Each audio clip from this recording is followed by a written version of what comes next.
You have reached the Baton Rouge Flight Standards District office. The office is presently closed. If you are calling to report an accident, please call 817-222-5006. Our office hours are 8 a.m. to 4:30 p.m. Monday through Friday. If you know the extension of the person you are trying to reach, enter it now. Otherwise, please press 0 to leave a message. Thank you.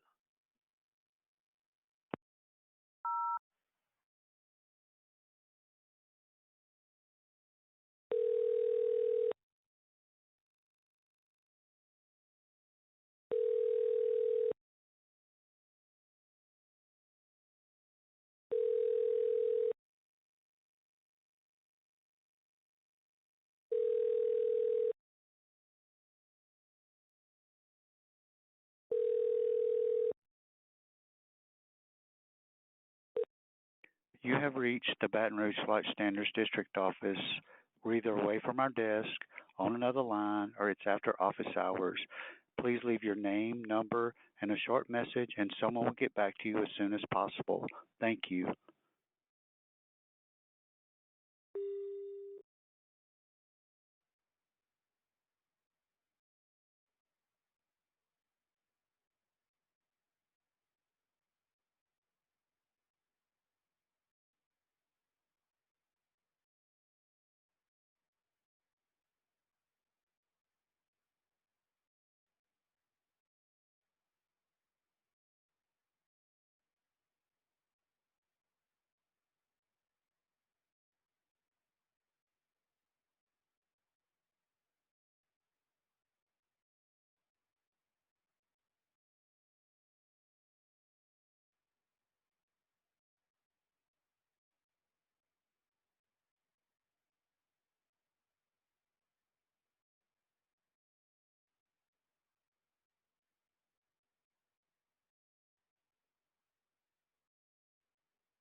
I can't hear anything.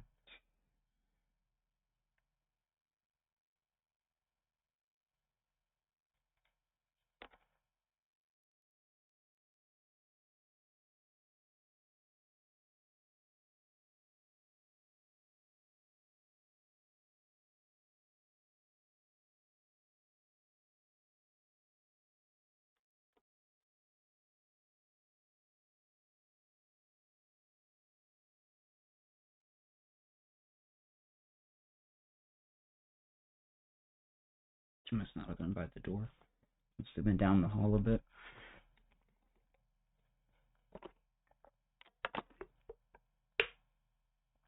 Oh, or was in the other room.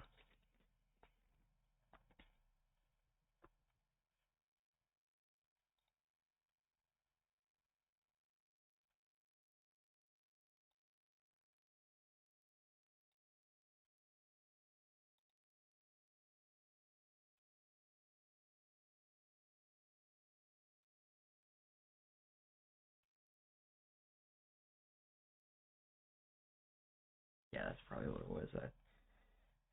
I came in to probably check on something with the bathroom again.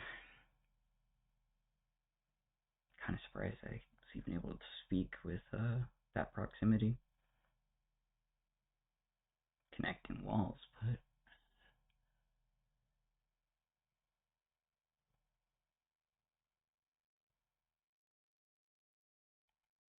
still surprising.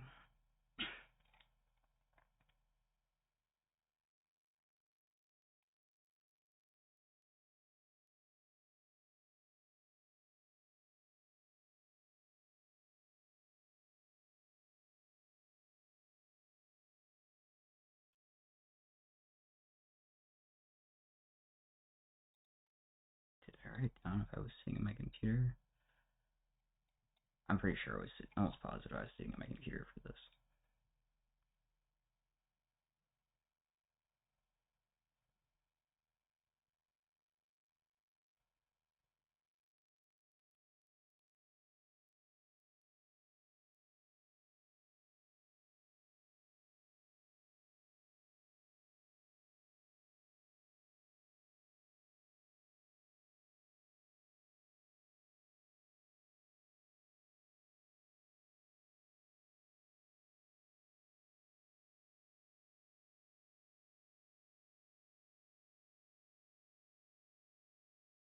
I sit here, it's so loud, but the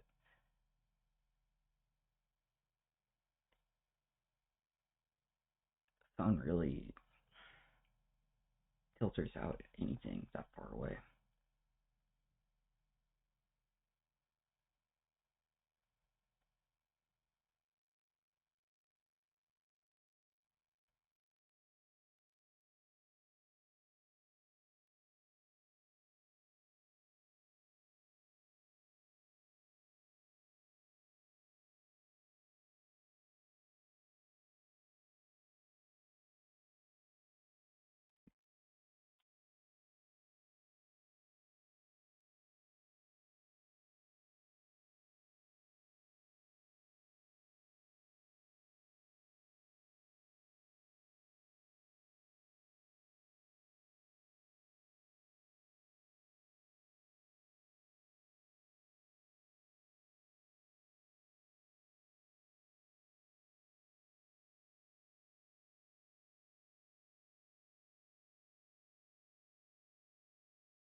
That clearly indicates she wasn't just talking to herself or to me. I was like, that was like a response to what I said.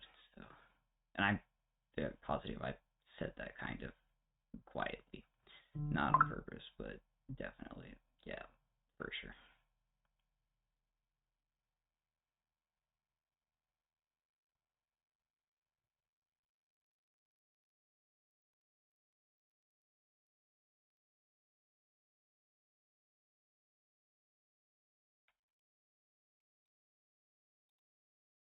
Oh, right, I still had. My mic's muted over here, and I was talking and everything too. Oops. Oh wait, no, I should keep this one muted.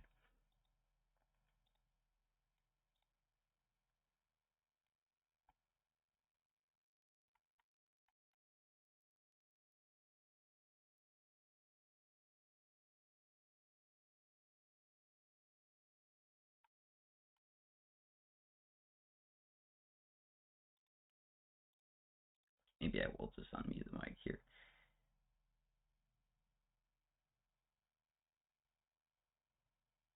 That was about a meeting relevant to me and my lease and everything, and can't hear anything.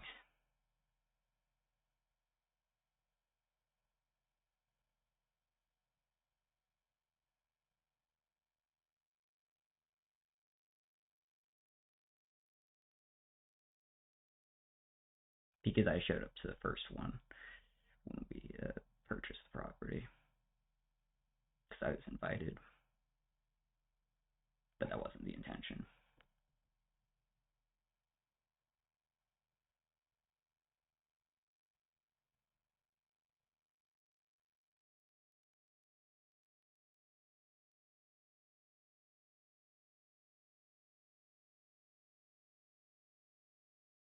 Not that it was an impolite circumstance, it's just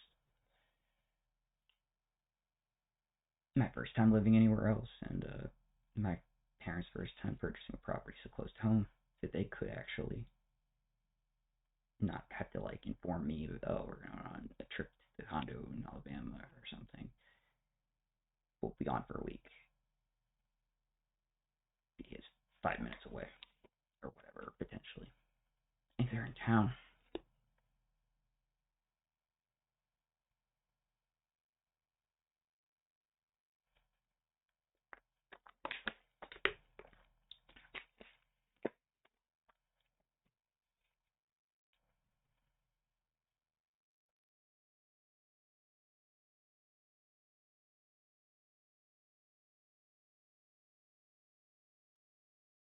And that type of conversation isn't at all unusual.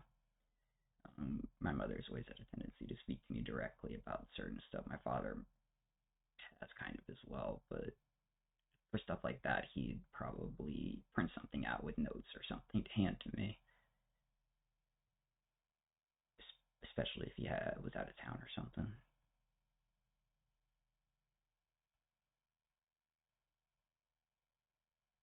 I used to go with him to whenever he'd do stuff like that, but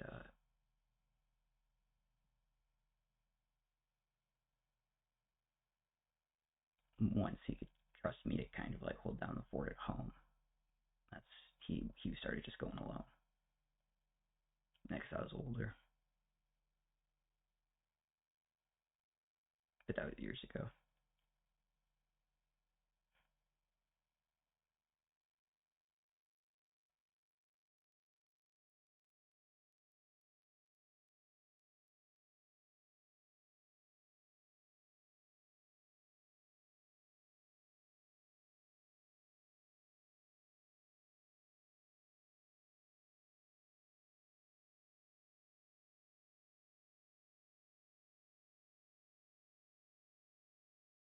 I think that was only fifth, and now I have like 10 appointments plus. Oh, I still haven't scheduled labs. No, I have the appointment scheduled.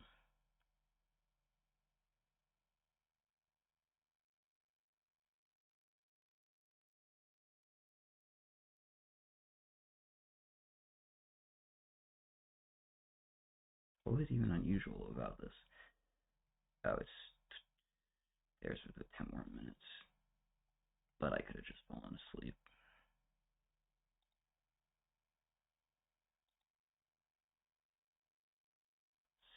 Did I just do this because I needed to remember about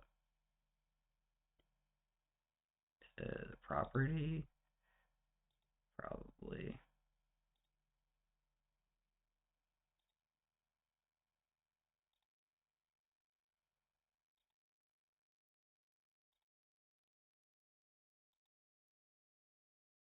Okay, well, whatever. That one doesn't. It's just notes. The notes are important. Let's change that.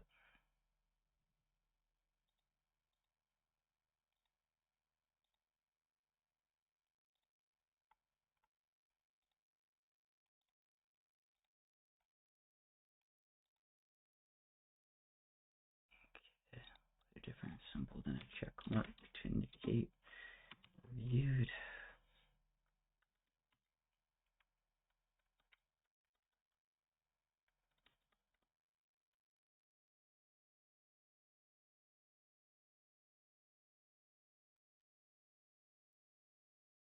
I can only fit one character, so I gotta pick something that makes sense for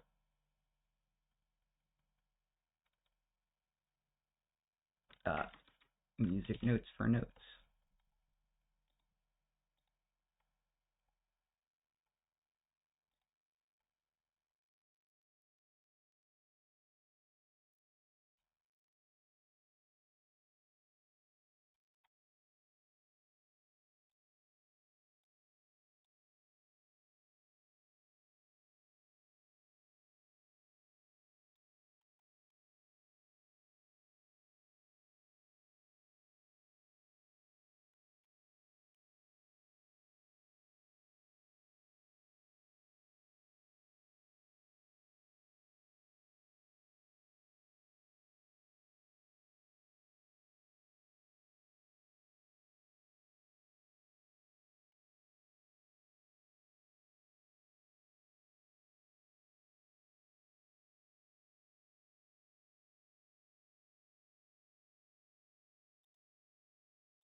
Okay, that's 30.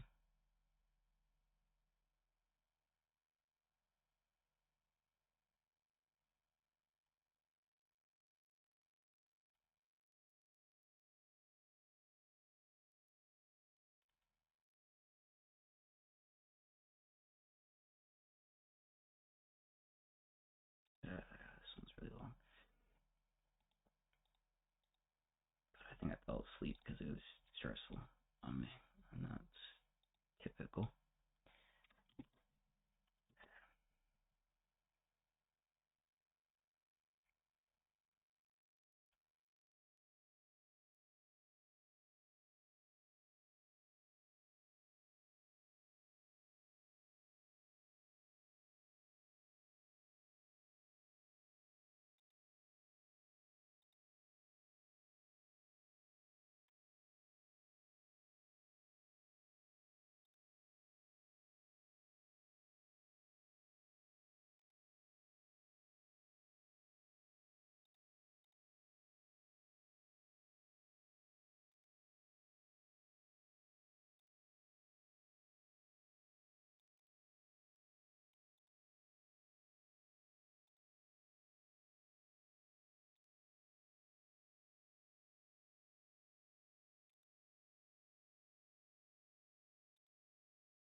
change if I make it bigger or smaller? Oh, look. Yeah, whatever.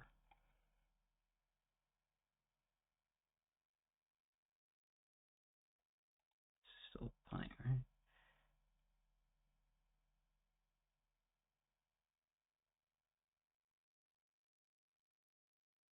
I usually start whenever the alarm goes off and I don't hear anything, or my phone doesn't notify me. Which isn't weird, because usually that just means my mother let herself in, and I was sitting here or got up fast enough to turn it off.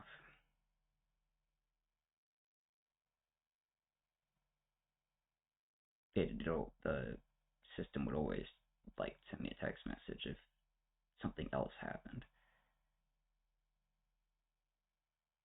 So, just like opening your own door is too fast, so it doesn't notify me.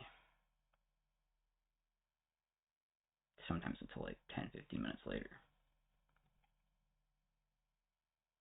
Or more. Absolutely nothing happens. Oh. Here.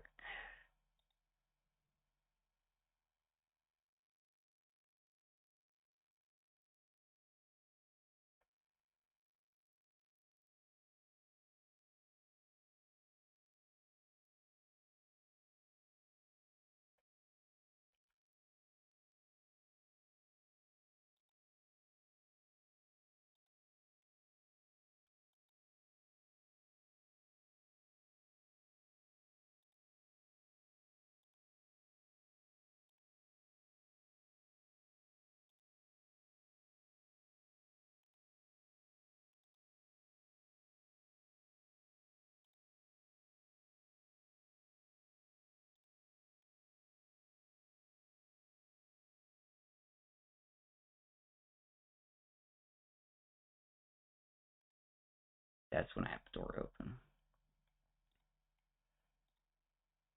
I think. Or I may have just been standing outside.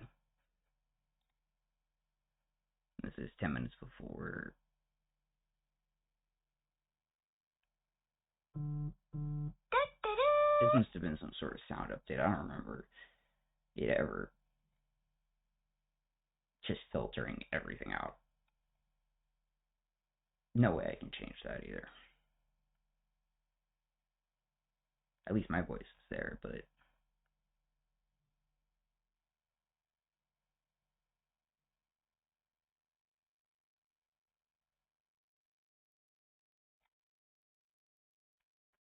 my text message tone is.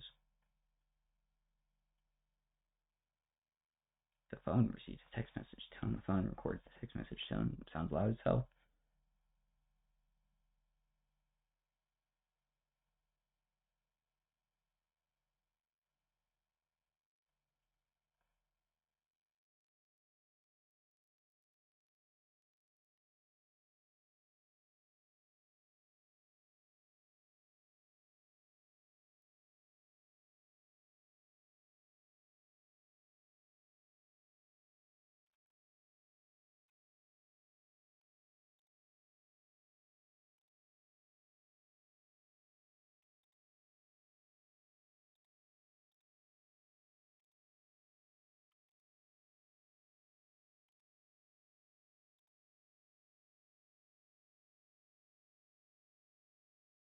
I may have just not realized. I think the siren went off and I did not. I mean, at that point, it's already probably too late. I'm gonna be too, disoriented.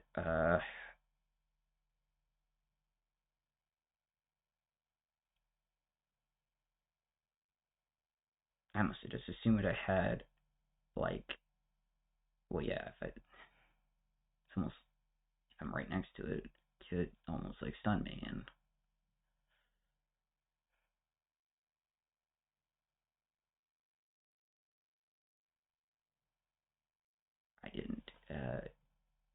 probably even touch my phone for a while. I have no idea how long, how relevant anything is because nothing happens for like a long time.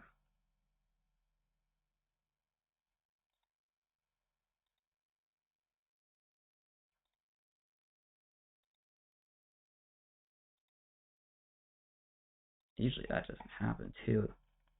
Just like an error or the siren blasts if like in a short burst, extremely loud. If like the doors are opened in a certain order, really fast, and that's like a safety thing. Nothing can be done about that. I read the contract and the technical stuff that came with it, and I realized this is unlikely to happen, but I think it's happened maybe 2 or 3 times outside of a test when it was set up. Or wait, actually, I think when the test happened, it happened like 2 or 3 times in a row. And because I probably forgot to close the door.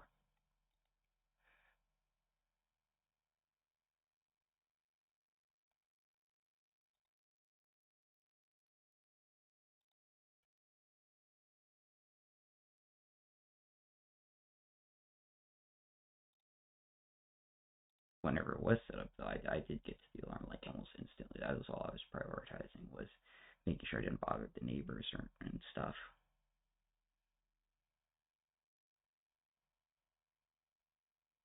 So I think I did a good job with making sure to wait until kids were in school and not in exams, and homeschool children shouldn't have tests to take. I've been, living in the area my whole life, so I know the schedules and stuff for basically every single type of school system. That's all I really cared about.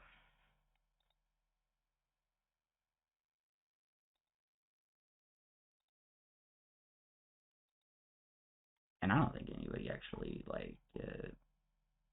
any neighbors were in most of the places. I don't really have a relationship with any of my neighbors, but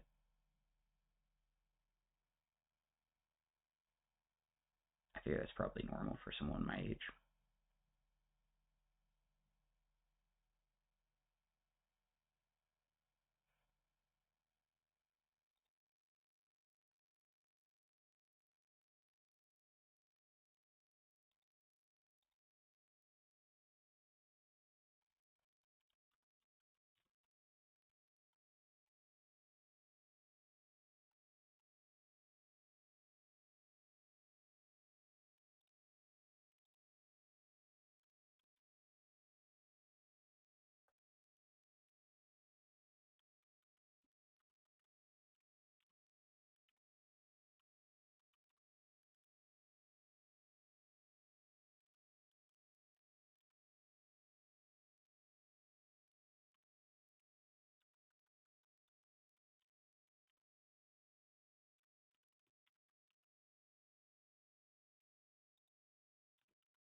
the 21st all the way to relatively the 20th, I guess, September to August. It's like it's a month, like each time almost. Barely, basically nothing's relevant. Everything is just myself. But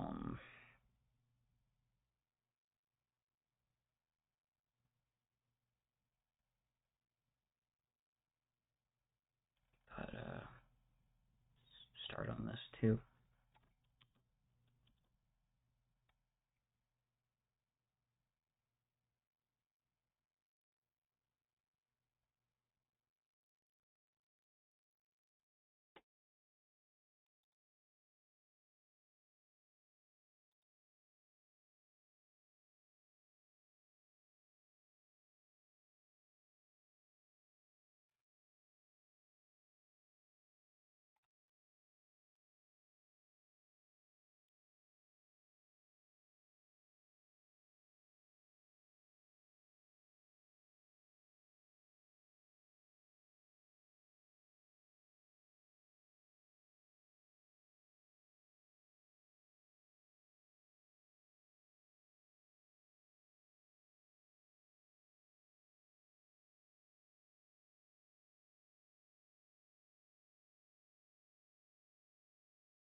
I probably just got off the phone.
Sounds a lot louder, so yeah, there must have been some sort of sound update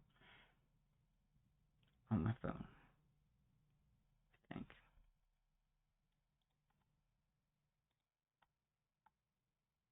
Yes.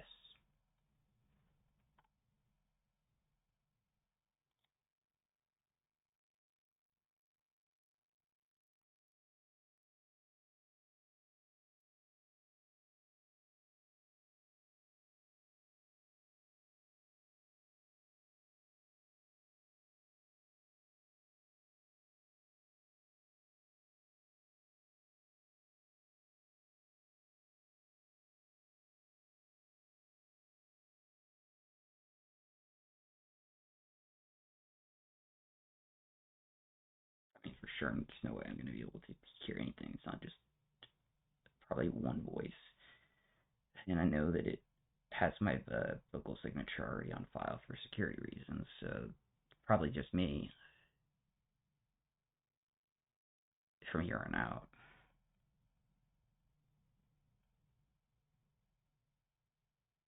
But it's kind of normal for most software to do that. I'm kind of surprised it didn't for so long. I never like opted in or out. I just kind of never downloaded anything to try to do that. It's more like a business or enterprise thing. Or at least it used to be.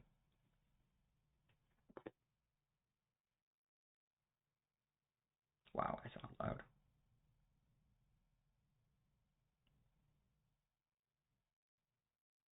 Yeah, I sound loud. You can't hear anything else. Even the background is gone whenever I speak.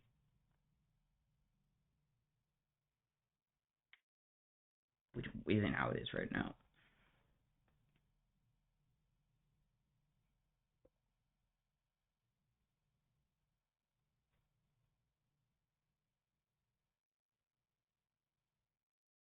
when I speak. Everything else is gone.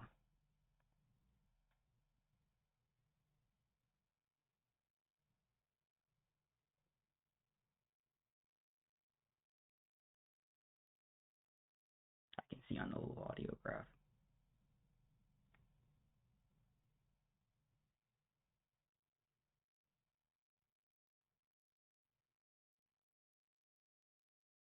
There's nothing else recognized.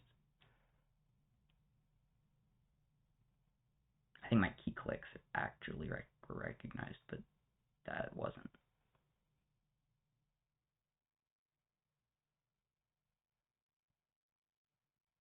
See, that's usually the opposite of what is probably intended. Okay, that was the first time that popped up.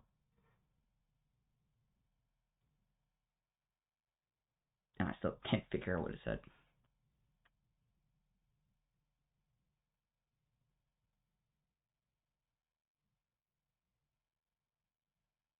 I don't know if you heard O, but I heard O, I think. Or maybe no.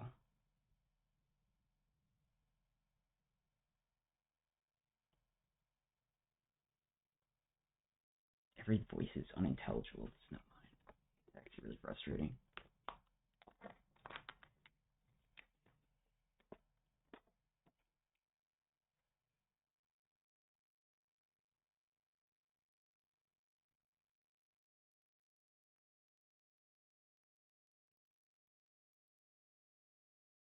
I sound really good, though. It must have been a good day. I was very tired at the beginning, I could tell. But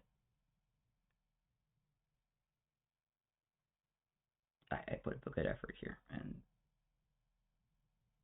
I think succeeded.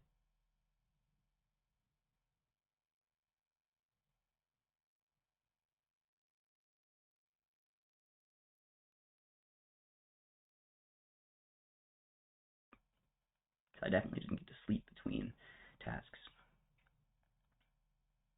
I just kept doing what I was doing, and so that I could then just be done for the day, probably.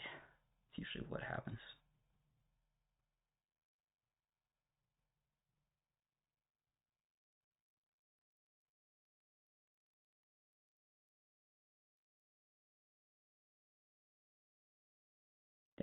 That was me getting up.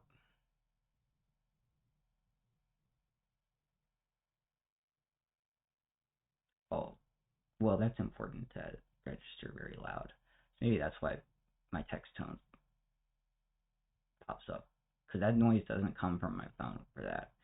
That comes from the little ADT system, which I had already gotten up, so that wasn't even near me. But it is pretty loud.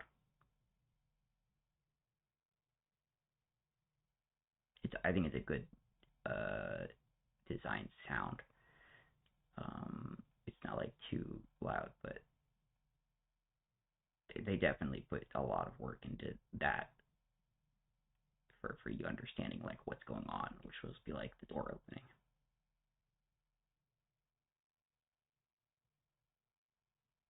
I think that's what I imagine whenever I hear that. So that's what I've always interpreted it as. I could just be wrong. And here's where I either stopped doing something, fell asleep, or was standing and staring into space, really exhausted. Because no background, anything is popping up. So I either walked not very far away from my phone, I didn't hear my door open.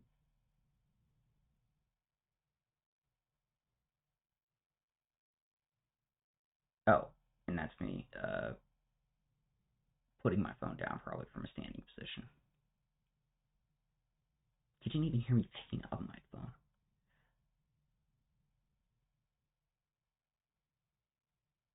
And the chair didn't move again. And that's the sound of it like locking.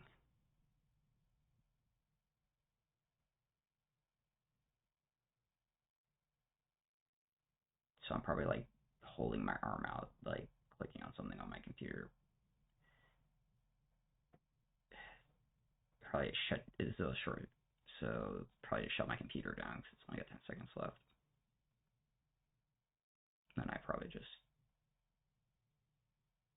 yeah, that's me touching the phone, and then I probably stopped.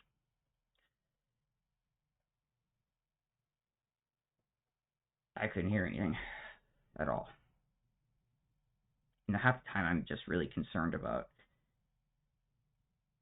how interactions have gone with me, and it's really good to document my, like, just now, my own interactions, so how I'm doing physically.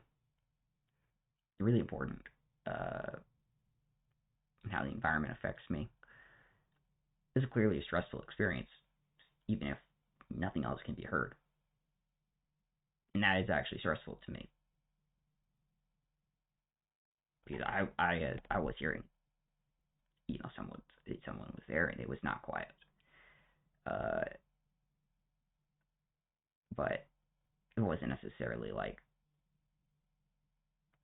probably. Yeah, I mean, like, the police didn't need to respond or anything. It's a short thing. I go to sleep. And I seem to do and have I did well in talking, very well. Even though every time I speak in this manner, it is very extremely physically taxing, and the more frequent it happens, the closer I get to just not even being able to speak. And that's happened before.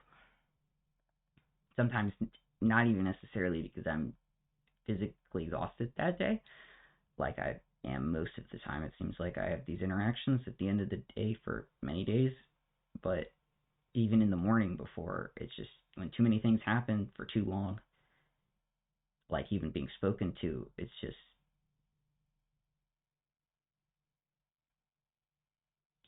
it's too much.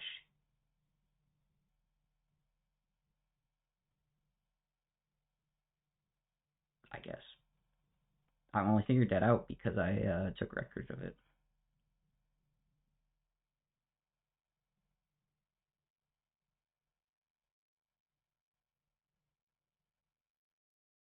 Because other people saw it and documented it along the way without telling me. And I integrated it with my other healthcare stuff. And that helps a lot.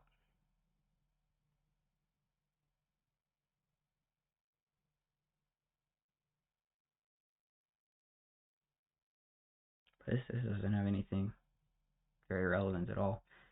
I don't know, maybe I'll do like a sunshine emoji for it being an example of me doing and speaking well. That's a good idea. There is one that can fit, because I always don't have enough room.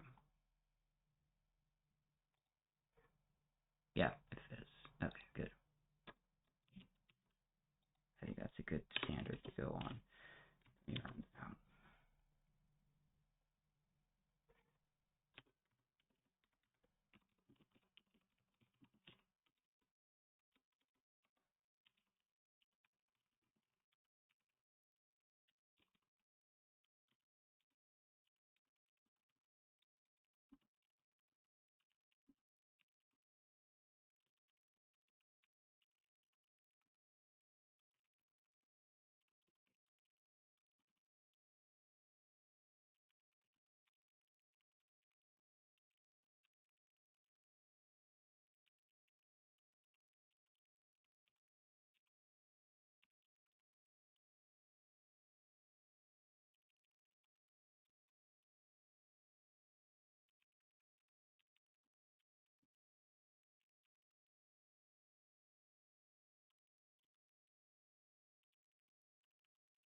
Right? No. Good. I did unmute my mic.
These are all loud noises now.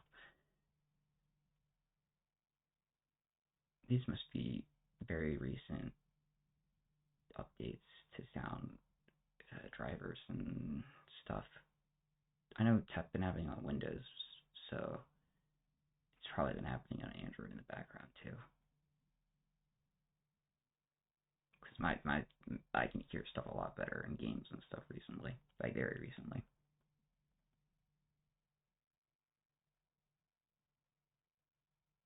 Going like backwards chronologically in time, just 2 months and maybe a week of difference, and you got that's a difference.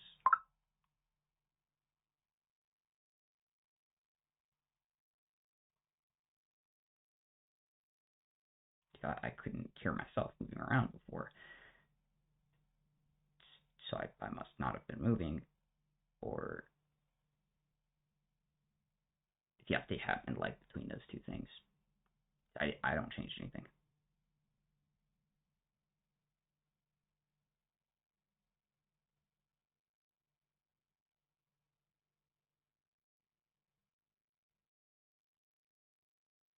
And I'd have noticed immediately if my phone crashed because it was recording in like the highest audio quality possible. So there's no way that changed.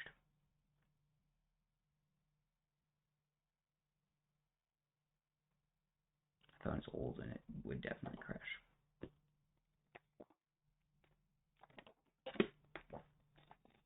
Like 10 years old almost.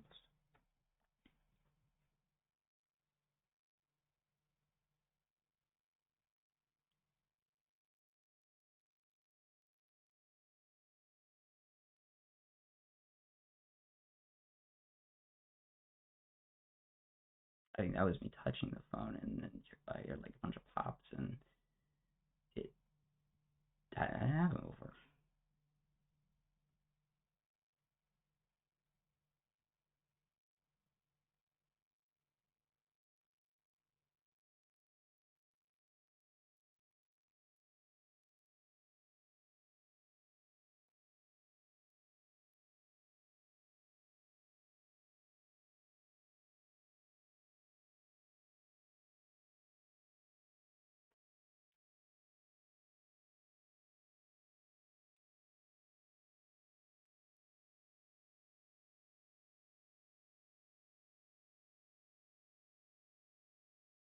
This also could have all been like after anything happened, because I haven't heard anything so far.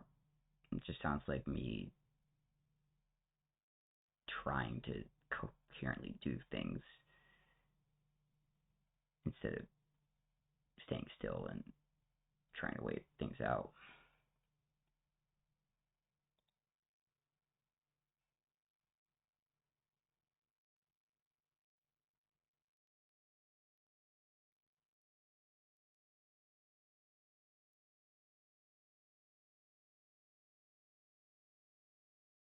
Oh, I guess not.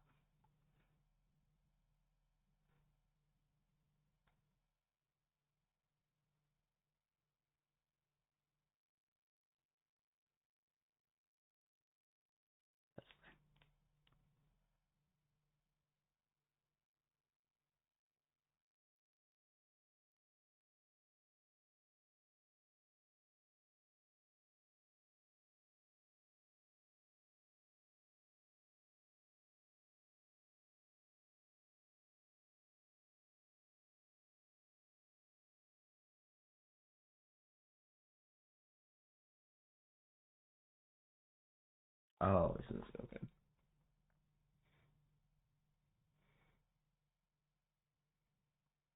We were trying to actually like have a conversation. She made an effort.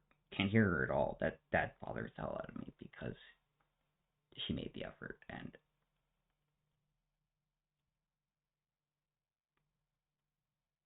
I like to hear that.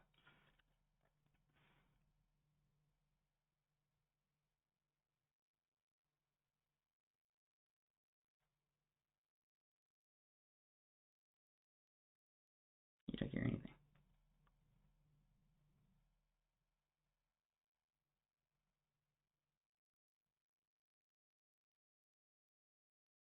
I have that's huge things my family has done. There's not much we can do to repair a relationship, but instances like this are rare, at least for even part of a conversation.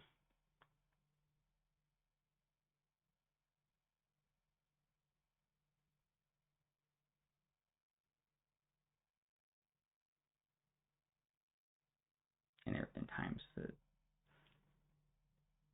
that type of conversations, like something happens a few times in my life, and I could have documented it, and I just didn't. And now it passed.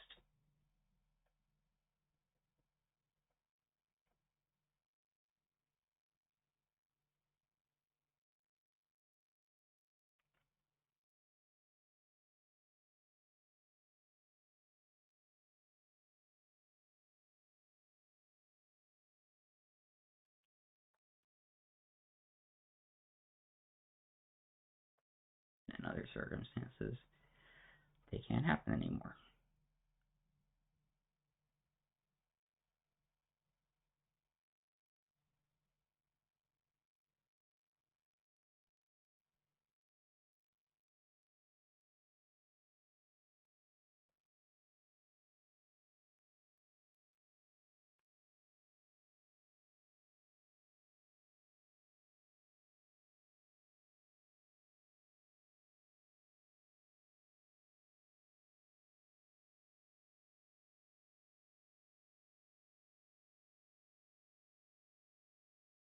I believe she did really try for the first part. It just, I guess she couldn't out to me then, because I remember it, like she just had to say something, and even if it wasn't gonna resolve in any way that would be a good thing.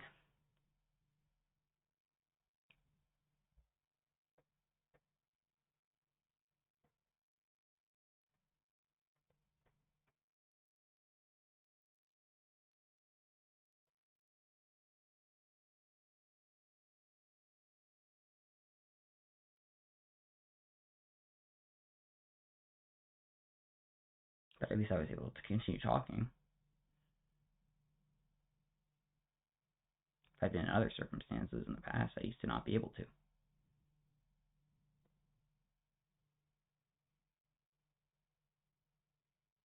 Losing access to healthcare did that.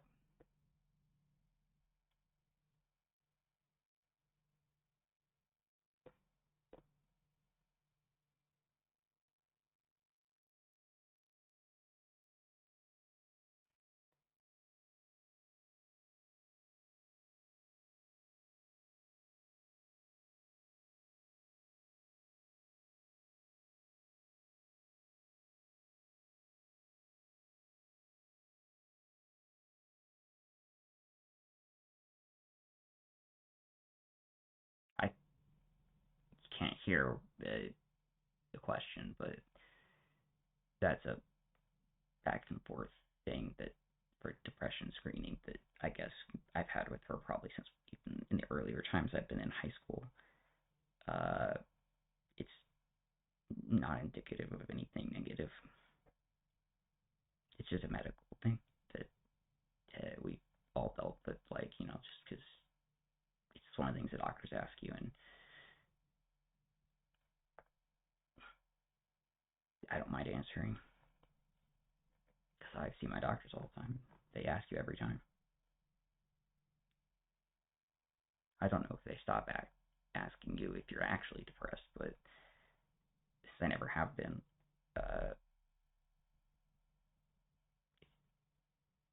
maybe that's why I am always prompted. But I don't know.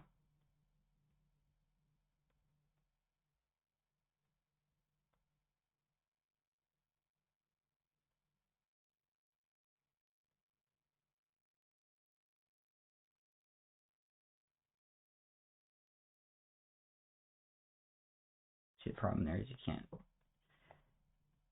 I don't know if I just restated the question in a more accurate and just normal way for me to do in an educated manner for something. That's an important context that to hear how someone else says something.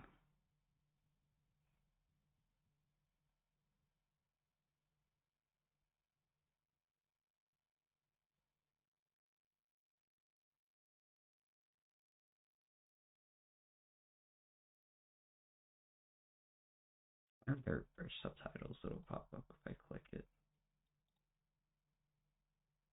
I don't think it's gonna do anything because the sound doesn't even pop up, but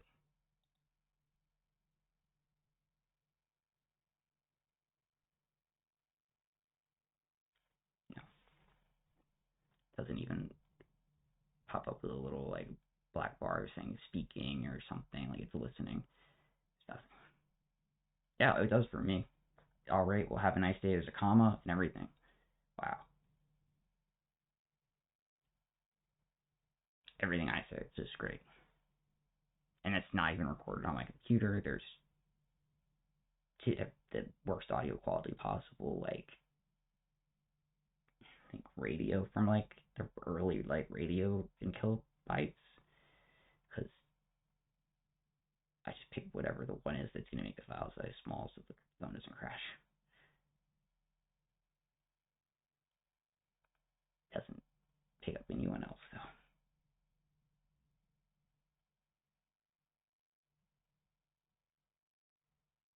I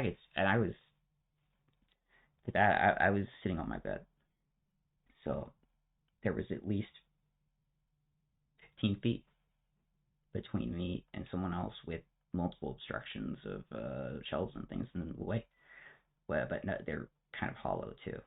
I don't know if sound just conducts well in this room or something, but yeah, we were able to talk like it was just a conversation. I didn't sound like I was like even raising my voice.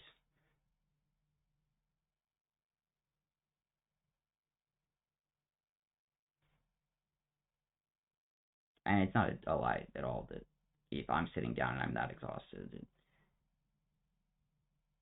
I'm not gonna get up and try and like physically be present. And after anything, even anyone talking to me, things just get, I'm gonna. It's just how it is.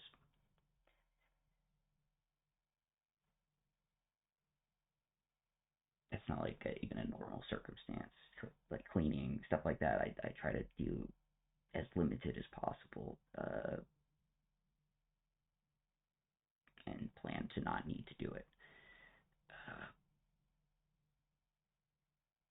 so we'd be talking like months go by between the different instances that I might need to like whole building vacuum. Something has to be done, but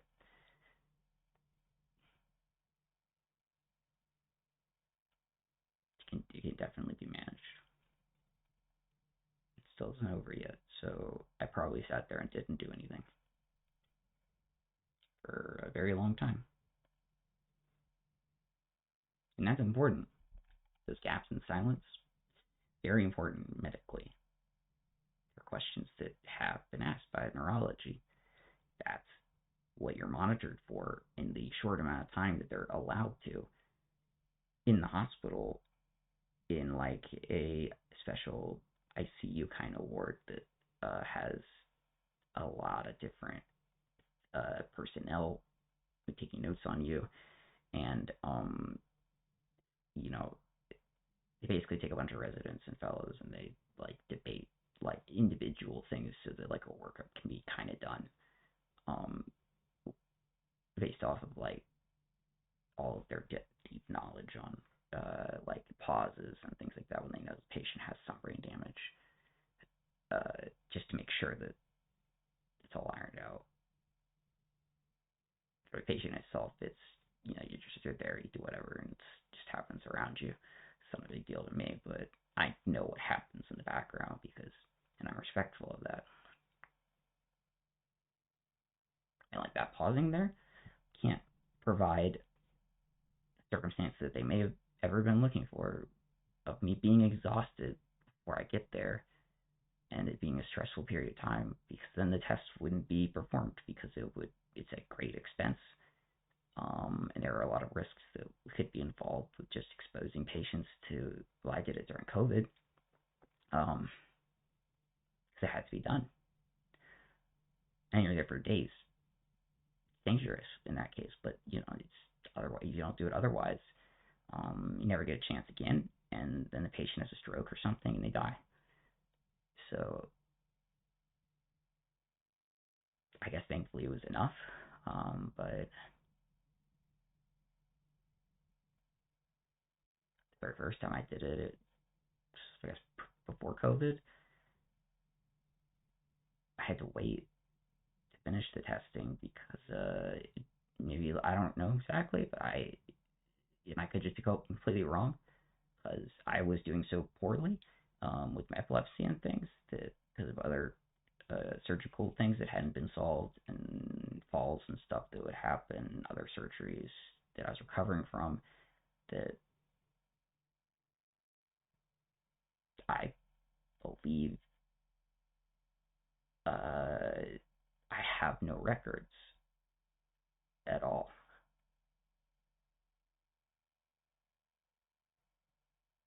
I wasn't very good about keeping the records. This is my way of keeping the records so that I can look back whenever that time period comes again. Because that's what's gonna save my life if I need another round of chemotherapy or something. I was on a new infusion right then, but I know it's up to me to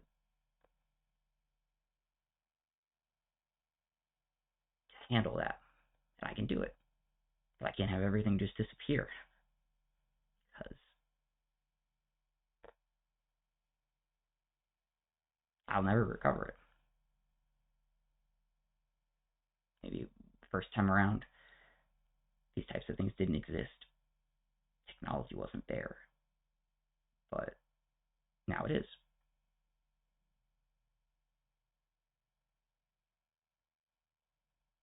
And a lot of kids, they died because of it, lapses of time that would go by before the parents could handle things with their kids, and that was those are for the good cases that with like family involvement and stuff. And kid could do anything on their own. I couldn't. I did a lot more than most could because I was that intelligent, but there were hundreds of personnel across many states and disciplines due to our rarity and due to me specifically and how well certain surgeries were going. Um, that's what it takes to survive. And I was taught, that's why I had to make sure to take notes. They showed up and taught me how to take academic notes through this weird note taking process, like in person. And I had to do it a few separate times because I'd forget how to do it due to brain damage. I wouldn't be there, so they'd have to come back. I knew they were coming back, but they had to come back to do it again. And it was some sort of writing on paper, and then the paper behind it would have like a copy kind of, and it looked really old school. And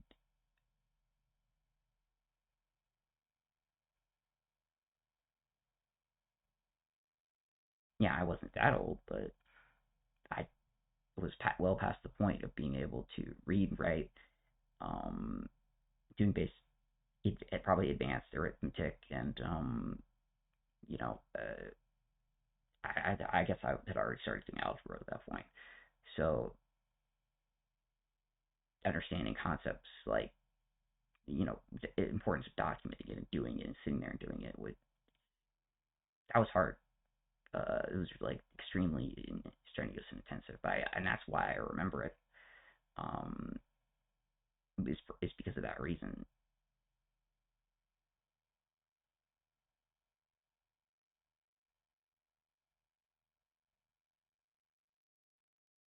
But I know the copies of those are gone. They just got lost.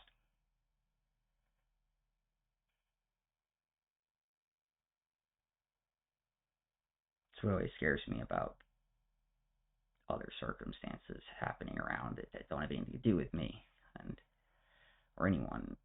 And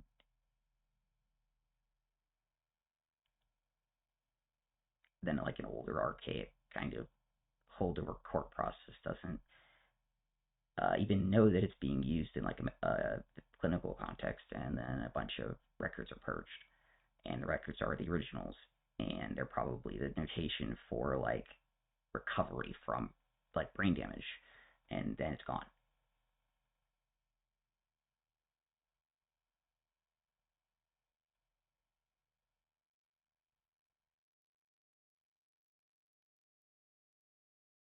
And none of that was requested to be done by any organizations or my family or me, because they tried their best to preserve everything, but its technical limitations were just what they were.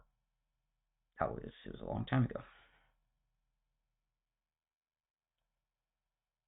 That's the type of thing I wish I could have recorded myself. I wish I could have been old enough to understand that I should have asked.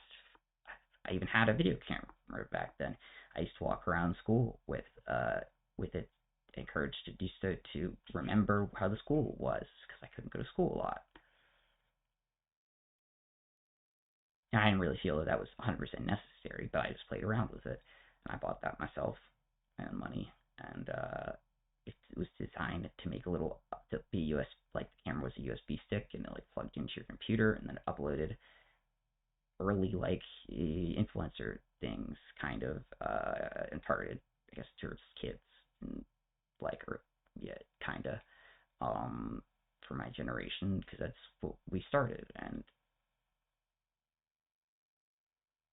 the thing had like its own screen and it was kind of a big deal at the time. It was cheap, not a big deal anymore, but you couldn't even record with most cell phones back then. And this was like I don't know what video it was, but like I pretty much will go back and look at myself, just staring at myself and things like that.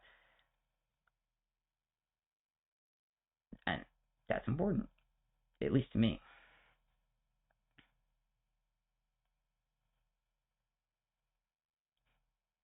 I don't know if I had that camera at that time. I probably did, and I probably sat upstairs, and I didn't go upstairs because I couldn't physically handle it. I'm not sure. It's kind of the problem. But if I had been old enough to just be prepared enough, and I had been hindered at all, which I don't think I was back then at all. But to modern day circumstances are different. I'm an adult, and uh,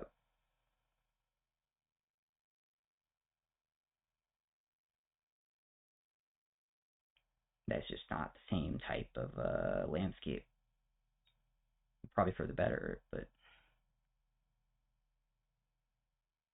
it's still pretty dangerous in that regard.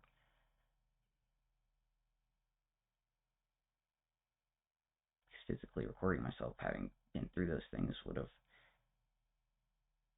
the amount of times I've been asked questions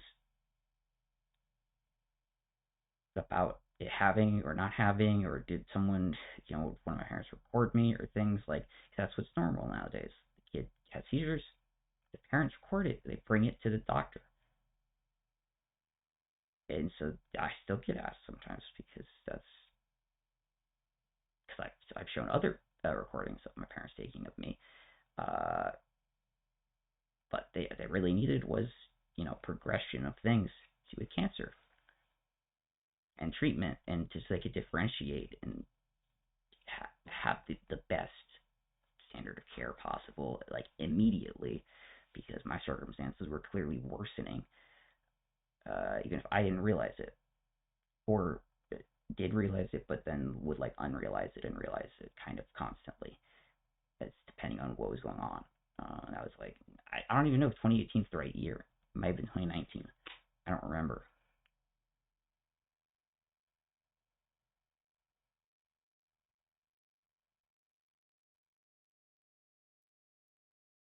I know for a fact there would have been gaps of months between me actually talking to most people, including my family that lived with me. Because it's just like you're on autopilot almost.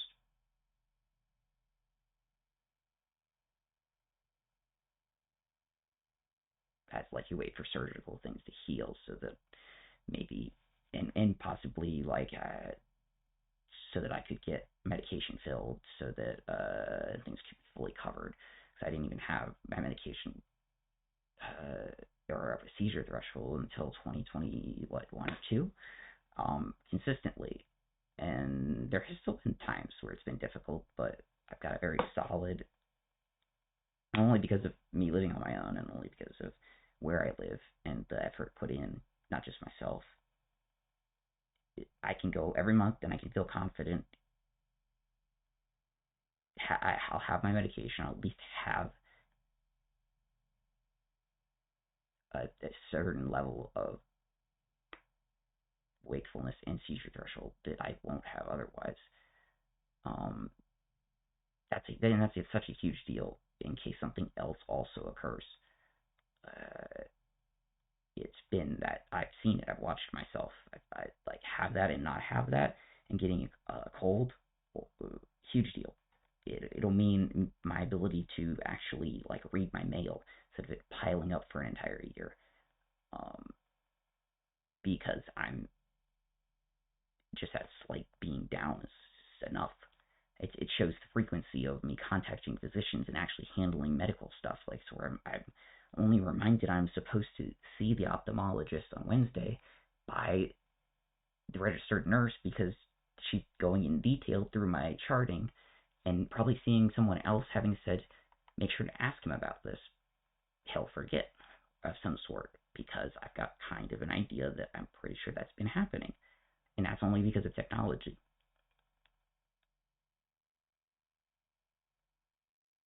That like literally 20 appointments go by and across a lot of different physiological subdisciplines. And they write stuff to each other, and if that just goes away, I don't think it's ever going to come back. It didn't exist before I was of age, I guess, and not because of that, but because of technology. And it goes away. I don't know. I think that's it.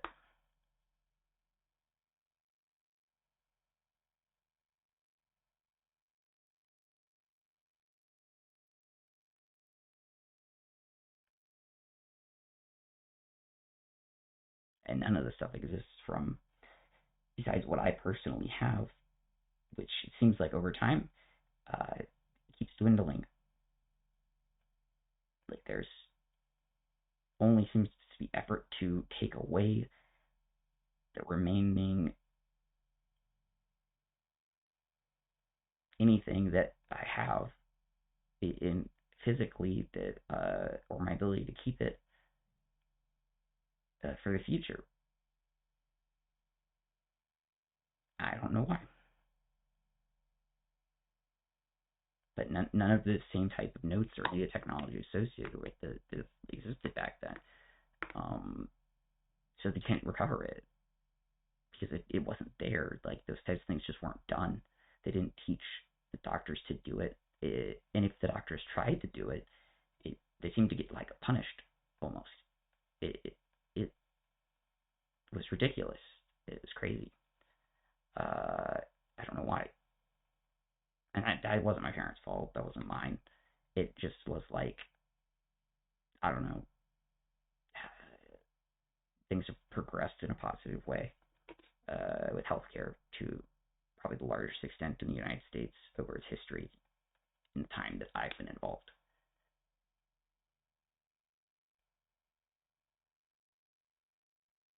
So I don't know why it was the way it was before, but even in regards to like just physical, like pen and paper, it just was.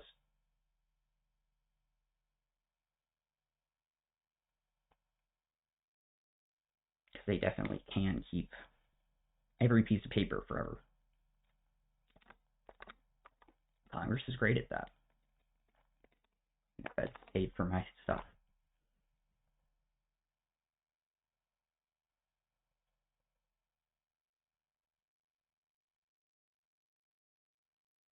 It was very frustrating to know for sure that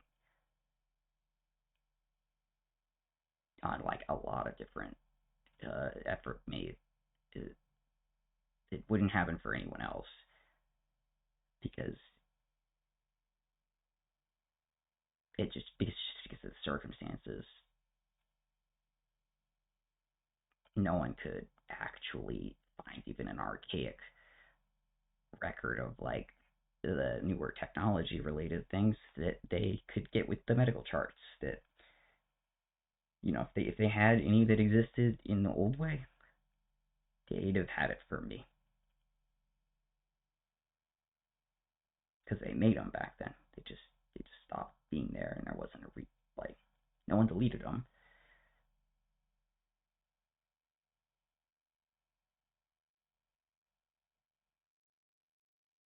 I think.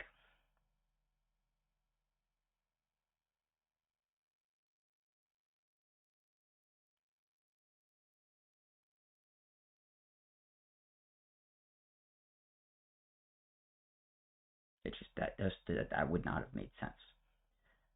So that's what I believe, at least. And I'm probably the only one who could make a call on that because of how it works in the United States.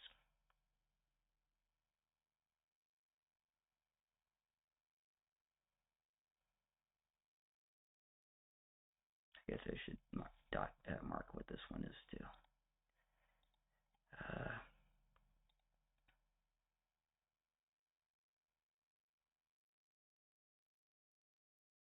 I'm not gonna rewatch it. I don't know.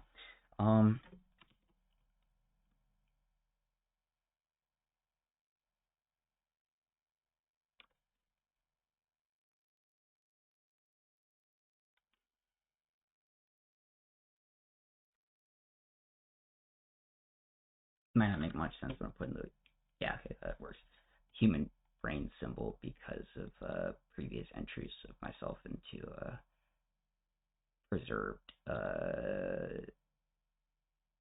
human brain project study for Americans, especially ones who are children at a certain age who will then have something happen to them, like right before I started treatment. That's when they signed the paperwork and stuff for that. And they published actually on it like right after too. I was like one of the last ones in. It's just like school records and standardized testing stuff that's included. It's not a big deal, but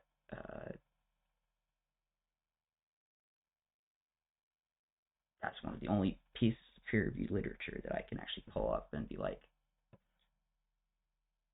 this was one of my earliest contributions as a patient.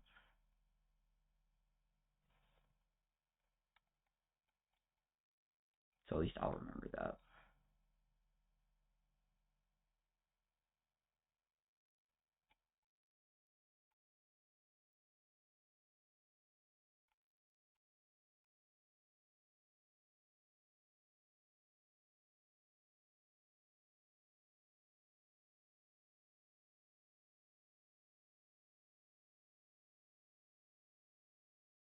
So it's medical. No, it's not. I don't do a very good job of that either. But I'll do medical so the I'll at least be able to know that that's something medically relevant, which I don't know, everything that went on, yeah, that's medically relevant because I was not doing very well then. And I also explained verbally why I wasn't doing well, only because I was asked. That doesn't happen very often. I just won't answer properly if I'm in that level of exhaustion from a few days of doing a ton of intensive things like I was there. That shows that I'm overall doing a lot better. I could not have done that 3 years ago. I couldn't do this 3 years ago. That's why I wasn't doing it. I was building up to it.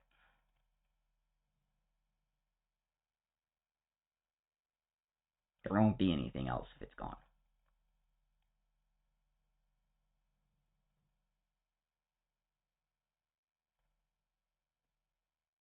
But I don't think it'll be gone. It doesn't make any sense for why that would have to happen to me.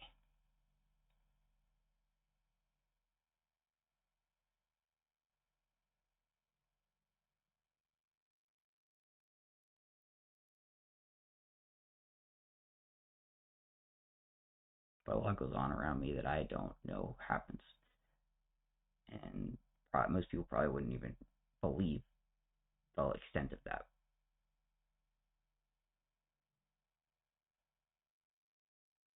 And that's been like super dangerous before.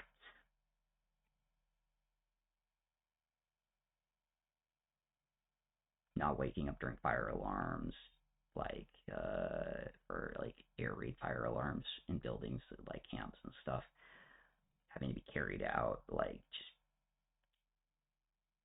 because of that, like rolling back over and going to sleep again while it's going off, like, and it was like an actual fire response too.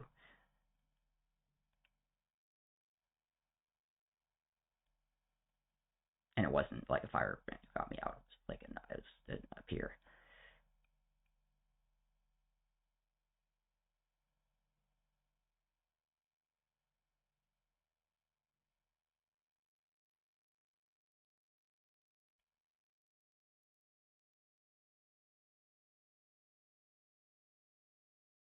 Even though there wasn't actually a fire, but there was like a critical failure. And that's not the type of thing that would happen in a residential home.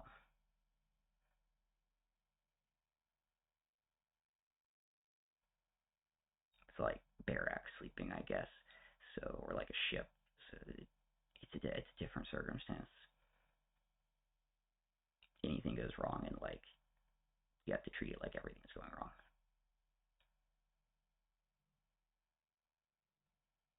I probably knew nothing was going on, and that's probably why I went back to sleep.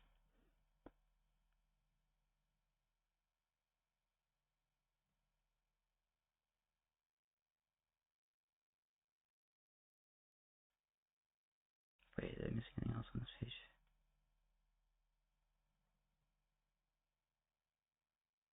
Well, I don't think so. Another, so 60.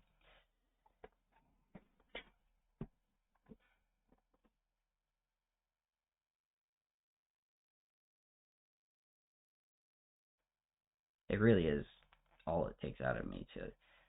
It's gotten a lot easier. I've gotten physically healthier to correctly document everything, so I even know what goes on. But I don't like reviews what goes on just because it's really traumatic to reinforce things. So if I wasn't doing very well, I'd be avoiding interacting with anything, even though it's beneficial to do so, just in general, and I'd be putting it off, but allowing it to be there for like a professional to review, I guess, like a social worker or like a PhD psychologist or something. That's how I learned about that. And that's good advice that I've followed, but I wouldn't say for anyone else to do it, but in my circumstances, it was important.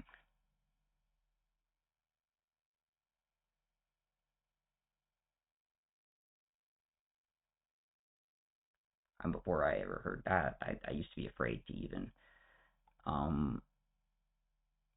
document what was going on, because then I see it again in the future, and I didn't know what would happen because I hadn't experienced that kind of a circumstance before. Things hadn't gotten that evolved with behavioral health, maybe, or maybe not even that, 'cause I didn't understand that. I still don't really understand that. I'm a lot more educated on those types of things, but 10, 12 years ago, I was basically given, a very intensive, you have to know this because of changing diagnostic structures to you, potentially because of the DSM-5 being published and stuff, even if it initially didn't actually involve me. And they kept making changes until it kind of did, and that was 2020. But that's how big of a thing that was. But I think the right term would kind of be behavioral health in general, because it doesn't indicate a diagnosis, maybe. So I'll probably just allow myself to not get up to date on that, because then I can remember when I learned in that context, and that helps any physician asking me in case it's ever relevant, because it has been asked a bunch of times, but I never had a diagnosis to tell anybody. There was no family history still, and but because my proximity to things is too close, no one ever would answer my questions whenever I just asked, please tell me about a diagnosis so that I can understand better and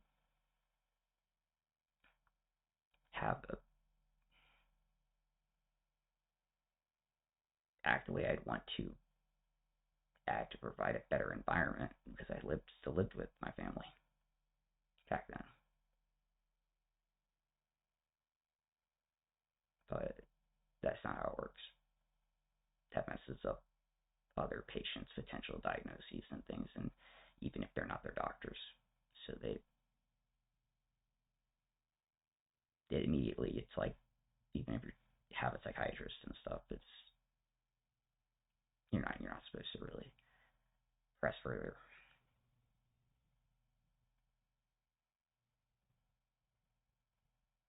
But the biggest assistance with that is not living together, I guess,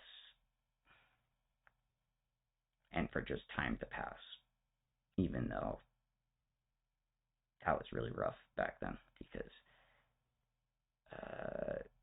I kind of had a feeling that I would only have that first freshman year of university to do the things I'd ever wanted to do physically with family that most people just do, just because my cancer and everything else, because I had switched from high school to LSU and had time that I thought that if I could, do something then, it was then, and it would be okay. But it just it wasn't in the cards, kind of a thing. That would have needed 10 years, probably, especially due to my medical circumstances, which then the epilepsy just became forefront, and surgeries and things, and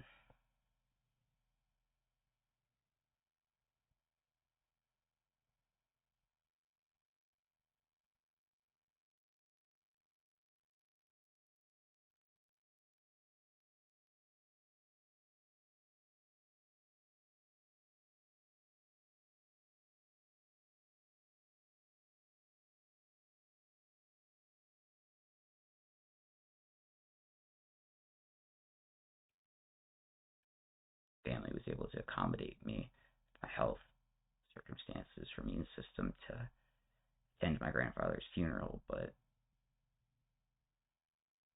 I still didn't have most function of my right arm, so I couldn't be one of the people who carried his casket.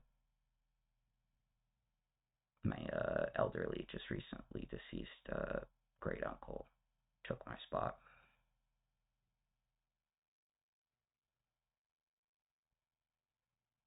and he just did it on the spot and did a very good job of it. I walked to the side of them. I couldn't put my arm in my jacket because I had just life happens, and they had to plan surgery, and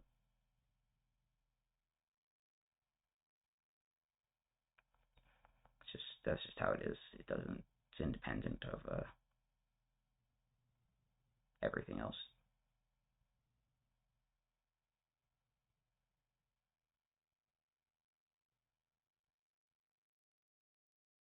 Before I injured my arm in 2018, I could have done that. And my family never said anything about it, but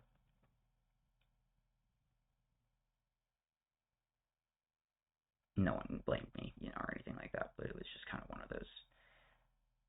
I don't think extended family really realized that the extent of how much I was injured.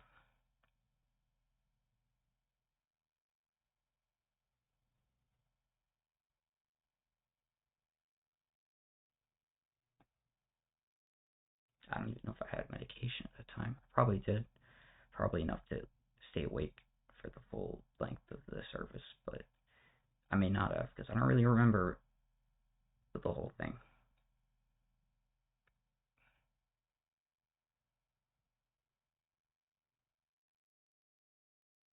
And I do remember services that I've been to after.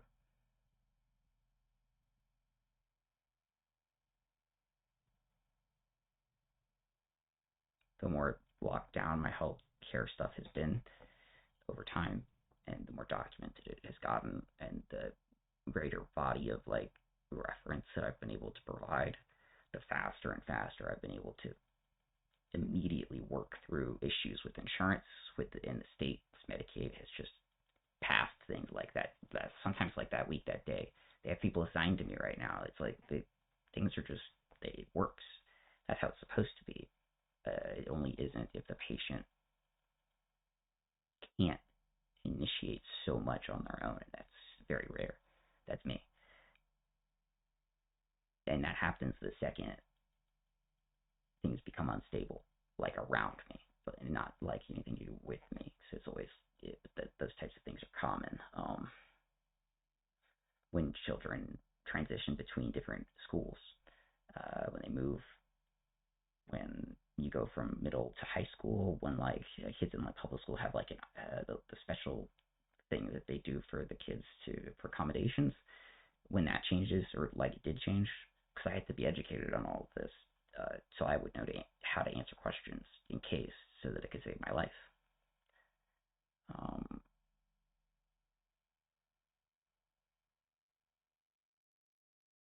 And it was you tell the kid, teach me something once, and probably it was a multi-stage lecture over hours, as an emergency in between surgeries, and then done afterwards to make sure that I still retain the information.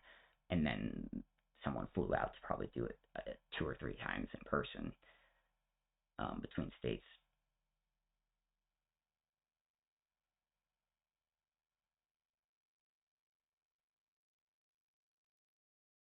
It's a normal thing in the United States for childhood cancers. It's a good thing too.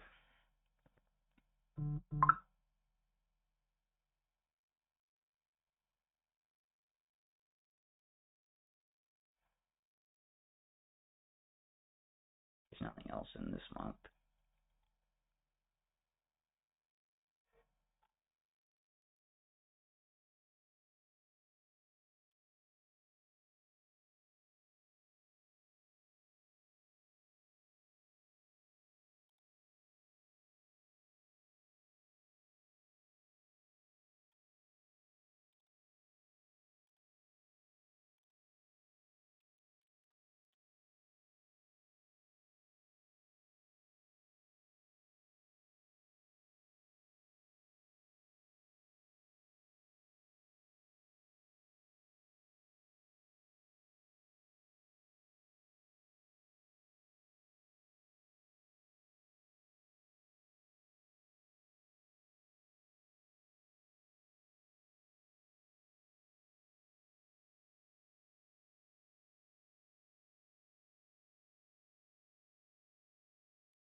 or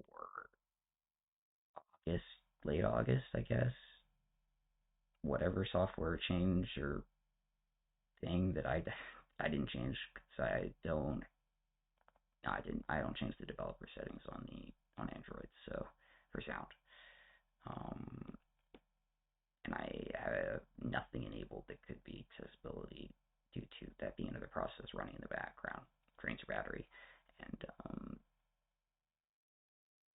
I don't use it. Don't have hearing aids.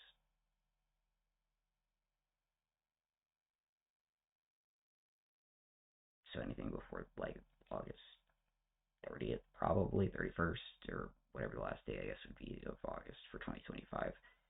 I'm I'm positive that there was some sort of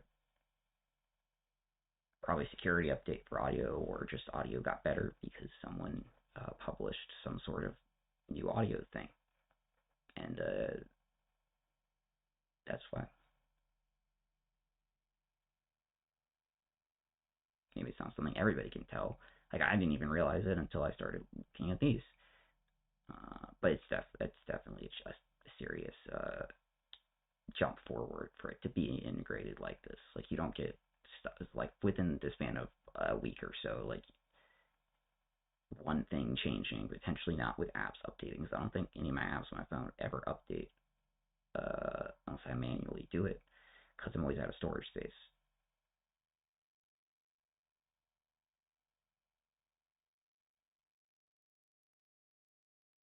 So it's probably just a security thing, security update, whatever.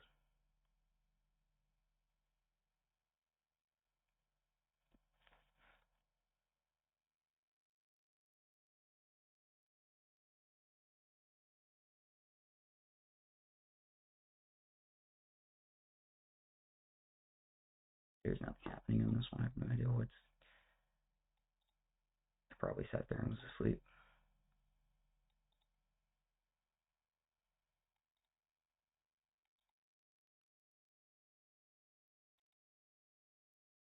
Maybe I sat there. Yeah, I know I sat there and then I came downstairs later on. I remember.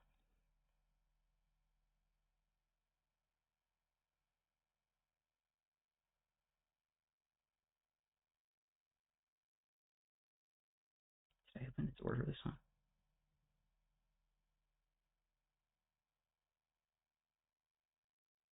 Oh, the door may have been open. It may have been in the hallway.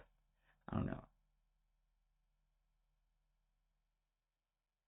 Oh no, I I was on my bed, I think, or went to the door or something. I don't remember, and there's nothing that was picked up by the audio for like the first entire time, so I definitely wasn't in one place. It's totally possible that I was so out of it that my door was open. I didn't recognize that fact, and probably was like back. I didn't. The alarm wasn't heard. There must have been a significant period of time before my mother was done doing whatever she was doing, and I was literally sleeping. Probably like just disarmed it and then went back to sleep, and then she came up like a certain amount of time later, and I have no idea what that is because I should have, if nothing else, to track time, started and then recording, and then even if I fall asleep or whatever, I can for hours and hours and hours, which has absolutely happened. It's happened to where I've woken up over 20, 48 hours later. My phone crashed, like charged itself, and I got charged and then rebooted it, and then realized that the first thing that would pop up because it crashed again immediately is the fact that it was recording basically that whole time in the background, or at least was demonstrating it as like a timestamp, even if it probably didn't record anything because the phone was off. It like had a stop and end time would be for the file size still that whole time period. It's just probably inserted white noise or nothing for that whole period because that's just that says text. That's text for start, text for end. but it doesn't actually have to be written to the drive. It just has to have the start and stop, and that's why I use the lowest quality possible, so that it will, because the earliest types of audio that were created don't have a lot of the same ability to like have other data things with them, and I'm not an audio engineer, so I know enough about it to know that it exists, but it's so simplistic, it voids like the computer's interpretation that there should be something else there, so your phone won't actually run out of storage space, things like that. So if this is an example of me not at all doing what I've tried to am very good about with muscle memory, of just timing myself so that I can figure out what happened. Which could have been who knows how long between the time that, because I was dead asleep, and I wasn't doing whatever I normally would do because I was still too asleep.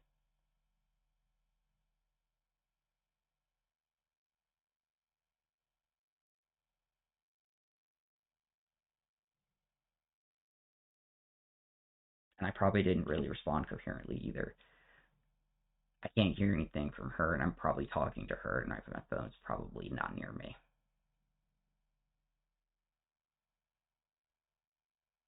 Or I'm still near the phone, like talking across the room. Because I'm usually always, I have to keep my phone like plugged into charge basically, or else I'll forget, and like then the phone will drain and it turns off, and I miss calls and things. Or the alarm ends up tripping itself a second time or something, and the phone's dead, so I can't handle that. So I'm very good about typically it'll be in a certain location, and my voice does not sound that loud here, and I don't hear anything else. Well, kind of. No, not your shit.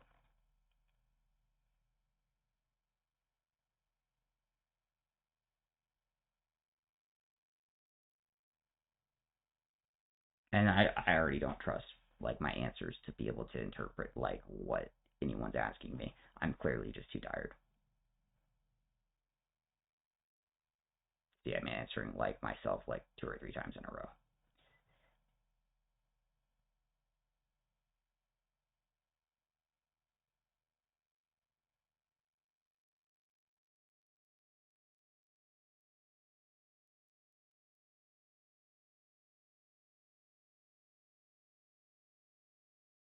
Oh, the door is definitely open.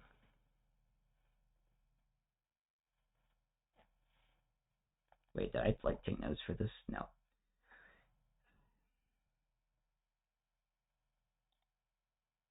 She might have taken a photo or something and physically showed it to me, because that was clearly like a much more coherent response. You could tell with my voice.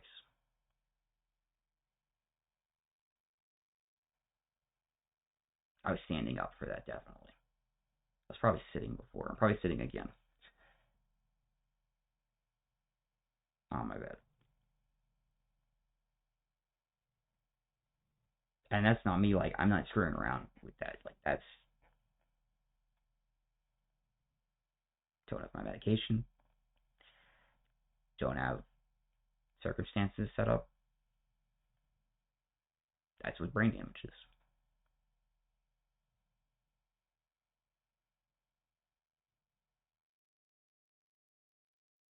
That's why it's so difficult to recover from things that you don't have control over. That's why it's dangerous.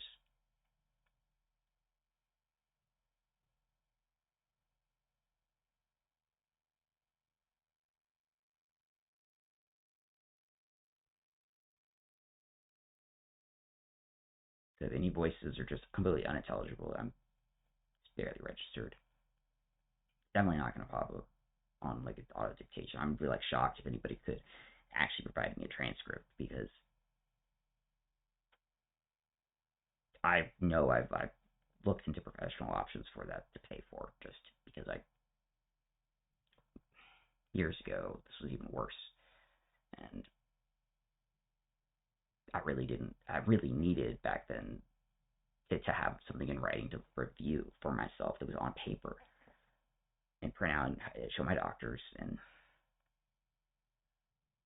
because things were so bad.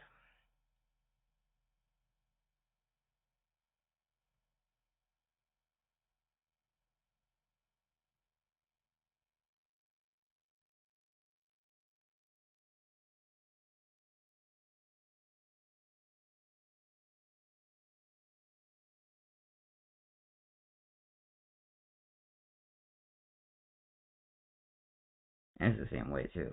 They didn't change the website.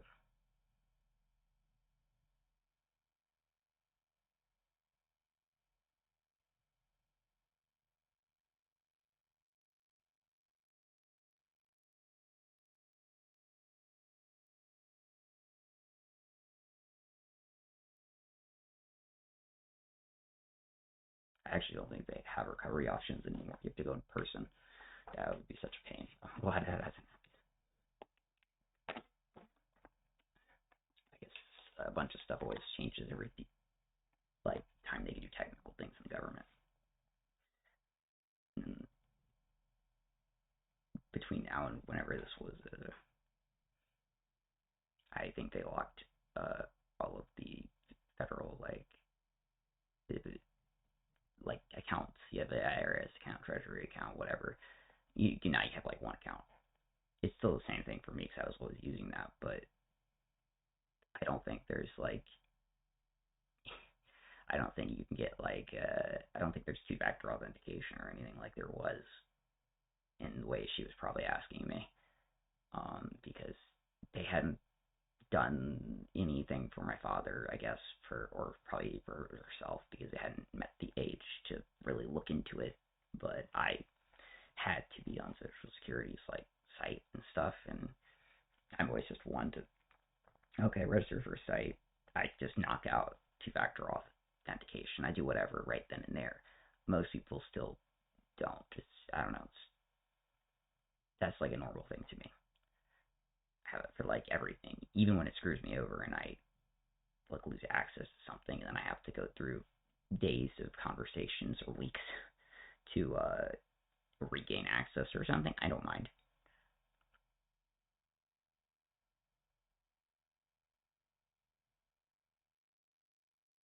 I'd really mind if someone did it intentionally. That would not be okay, but that's never happened, so I don't really think that's a possibility. It Now with someone like me, it's just I'm too young. Young people are just expected to where it's yeah, that this person is not senile. They're not there's no reason to just lock everybody out of their thing. They whenever all the possibilities of them coming to harm could happen from them just not having the thing. Even healthcare accounts that I've had, I don't know, auto lock for whatever reason, probably legislative, or the government shut down in one state and didn't in another. It's totally possible. I was able to just get back in within I don't know, half an hour. Not a big deal.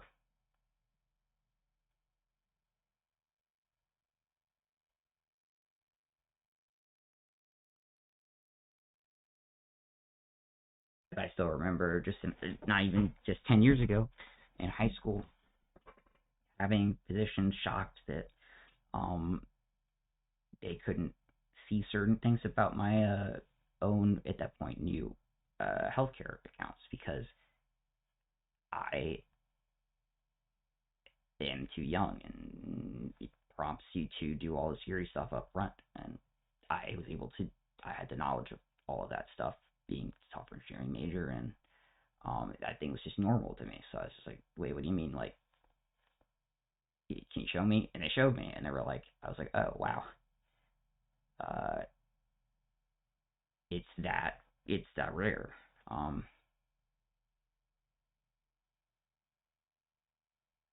And they just fixed it so that it wouldn't actually inhibit anyone, because I requested that to as many levels of IT as I had to it was just a process to go through. I was probably one of the first ones that they had to deal with that with. But that's how new technologies work.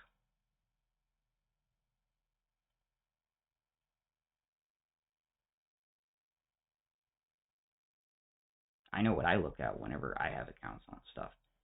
I'm very confident with my knowledge on that because I've been asked so many different questions on certain things like that. Accused of things about stuff with that. Not really appropriate things. But I know what I see. I know a lot more about what goes on of what I see. Much more than most people. The IT guys usually talk to me directly because they know they're going to figure out how to do their job the best, the fastest that way, rather than potentially doing it another way.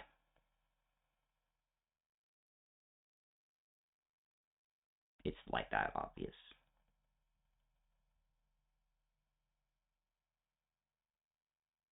But that doesn't mean I know what goes on with other people's stuff. Never seen it. And I used to handle most account related kind of stuff for my family and was very kind of proud of the fact that I did, but relationships aren't that great. So, and they're not going to improve to where it would be appropriate for me to do that. I don't believe. So I wouldn't even offer that, even though I did. I tried to actively participate with my family and have a role, because that was a healthy thing, kind of, and I'd helped my relationship a lot. And started like building it up for the first time because there wasn't really much of a relationship before. I did dying child cancer, and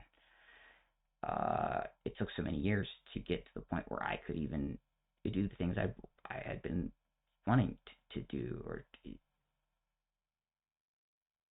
that didn't exist before because I didn't have the physical ability for it to exist, and that that shows up with this too. Like being spoken to about some things because I guess even if I can't hear it here for my answers, I'm still kind of being leaned on for questions about like IT kind of stuff.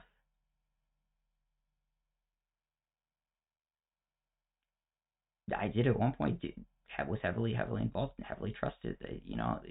The only person my grandfather went to make sure it was done and something was handled that was that important well was me.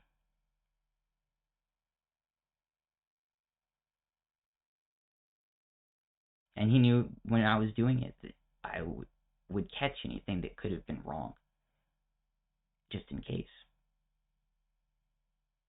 And that's something you do have to watch out for in certain circumstances. It's important. But no, it was handled perfectly, and it was my first time looking at it, and my only time I've ever seen that because I don't have that same structure. And I have no idea what the structure is for anyone else. I don't think it's uniform. I think it's individual people moving pension plans around, so it looks different for everybody. From what people remember back in the day, maybe they went to like a bank or something. It's just things have been so different, even from like not even one generation to the next.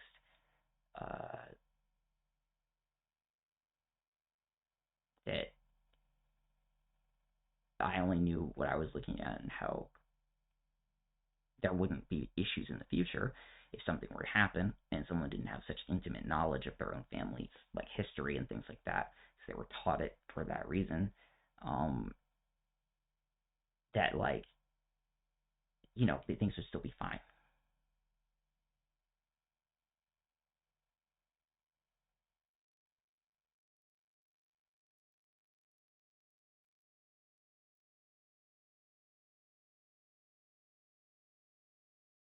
I don't even know if I heard the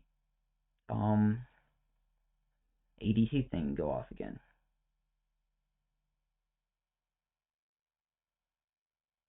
It may have. I heard myself sigh there, kind of. That could have just been me breathing. I'm probably asleep.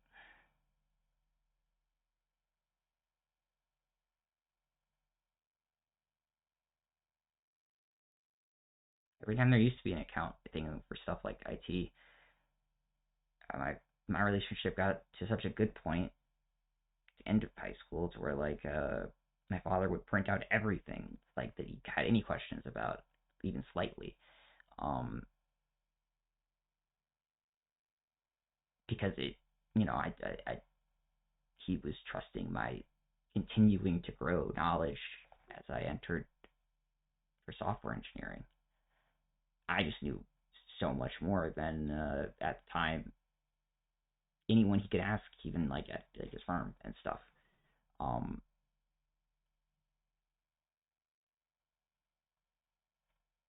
because back then their IT coursework hadn't even been updated to what we were doing because it was all academic.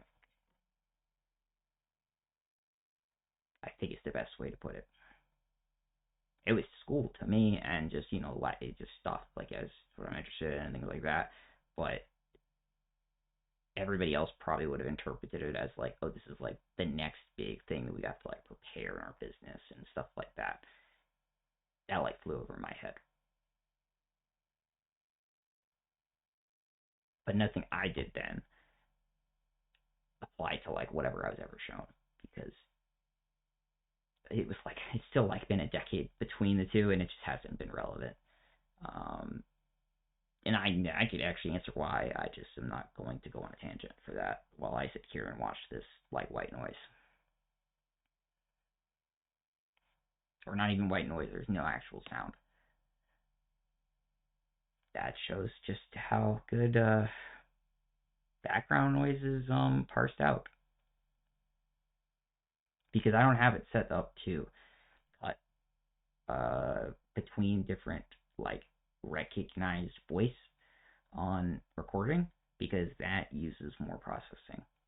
If you know for sure that like that's gonna crash your phone eventually, it will crash. The whole thing will be corrupted and it'll fail. At least on in my circumstances, and it's not worth trying to get around that. It's not like it's a phone. It's not. I'm doing other stuff with it. Talking to emergency services. I have it's using my location. I'm receiving text messages. I'm doing what like looking at my medical records. I'm faxing like the doctor while I'm sitting there, or like someone else is like on the phone with me on the same phone. Um, so like it has to do as little as possible. So this is not just like inserted white noise. It really does not record or register any sound. Like there's sound, but sound is like I can't perceive it. I have pretty good hearing. Oh look, there's me closing my door.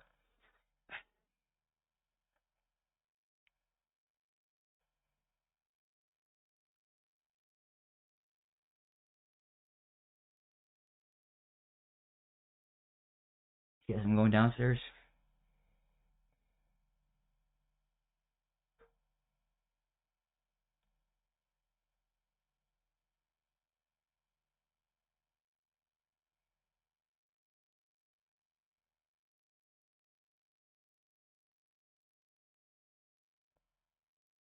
I clearly wasn't holding my phone either, because I believe I would have heard someone else who wasn't me.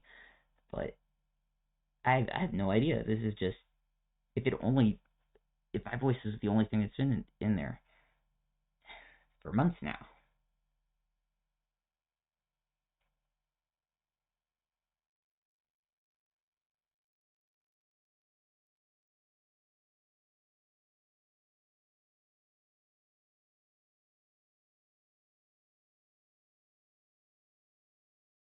Did I go back upstairs? I probably did.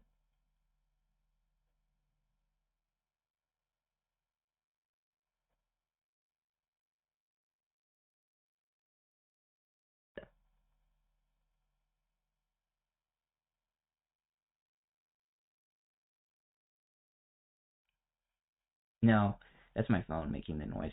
Sometimes it does that. It sounded differently than the beep from the thing when you're next to it. So that's the noise the phone like makes. And sometimes it goes away instantly. Like if I tap out of that thing, it's a text saying that it's like done. Um, but like the other audio is like it just makes it. You can't like turn that off. I don't. It's like a system level thing for I don't know, probably legal reasons or security or something, or to tell you for sure that it is arming and like it's about to be on again. So I'm clearly still downstairs. Oh yeah, this was. I don't understand what even went on with this. I still don't, but I'm not gonna ask questions about it. I'm not gonna play the rest of it. It's irrelevant. It's just me talking to myself the whole time. And like that's me just giving notation, and I don't think it's relevant notation. I don't want to hear it because it's just kind of stressful, and I don't think it should be brought up or pursued or anything. It's just like it just doesn't have anything to do with me. I just don't understand it. uh and it wasn't something that was like spoken about the whole time. I didn't hear it on recording. I didn't hear me responding that would have made sense about it. It was just like something that didn't make sense, and it was just there, and I just have no fucking idea. It's better not to think about it too hard. It's good to have some sort of record, and like me writing like dictation on something like that. Like I don't do that much, at all ever. So if I'm just holding my phone and I'm doing that, it's just it's whatever.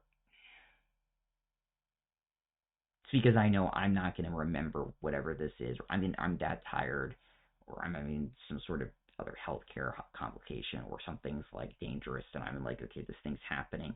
I've done that before with like I've seen water, and my mother had was able to respond and came over and like did check for water. That was like the same week that I moved in, and then they got the roof fixed immediately and stuff like that. Um, big, you know, example roof could have collapsed, but it didn't.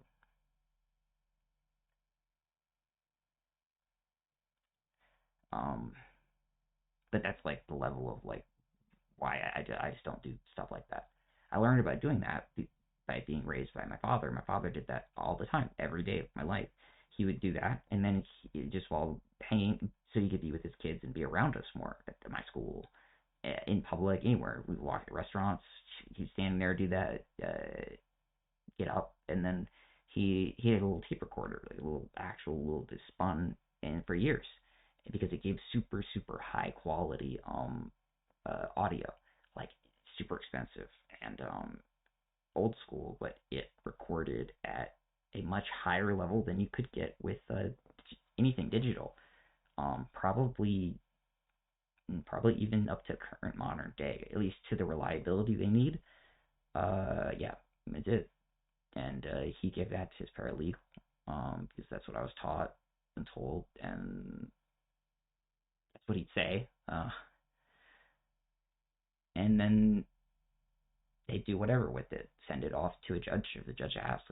Like when I got older, he was still doing it, and a judge would call him while he was talking to another judge on like the phone with like technology and stuff, and they needed him to do something right then and there or whatever, and it could be done. That's what would happen. I used to love the same thing, and they'd ask about that thing because like everybody knew about it. Like he still used that. They could rely on him to always have it like on hand, even if he was like bringing me to my doctor's appointments and we were in the appointment. And my doctors didn't mind, just waiting for a minute or two so that something could happen. If it was significant enough, he'd like apologize and have to leave. And sometimes that means I'd have to make a new appointment. That happened a lot sometimes, but it was just it's understandable. And so I know how to do it, and I'm not gonna say I do it well, but I remember I've seen photos of myself near him doing that, but holding me is like, well, I had my whatever the breathing device thing that they had for me after I got out of the NICU for a long time. I usually be sitting on the ground and it would be like connected to me, kind of. I'm tired right now, so I'm not actually giving the name for it, but I usually would. If I was actually feeling a lot better, I would immediately say the word, because I've said it 1,000 times before, because that actually matters a lot uh, to a lot of different specialists and specialist physicians. Um, it's like they see, oh, well, you're premature. Okay, well, what about this? And then I answer with the name of the thing, and it matters. But there was a bunch of photos taken of me because I, kid barely surviving but doing well. My father stayed home a lot, and other people would come over and they'd take photos too. And they showed me some of those photos when I got older and became an adult and things like that. That they still kept them.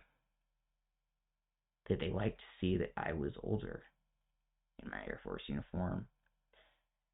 Um, and like, look, we still have photos of you back, then, because it was like a big deal that at that time.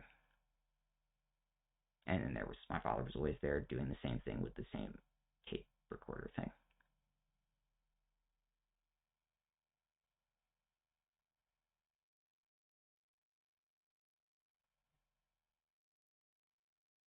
So it's not weird if it ever pops up.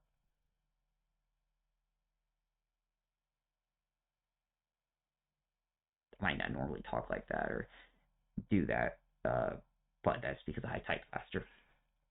Do a better job doing that and doing something in a technical context,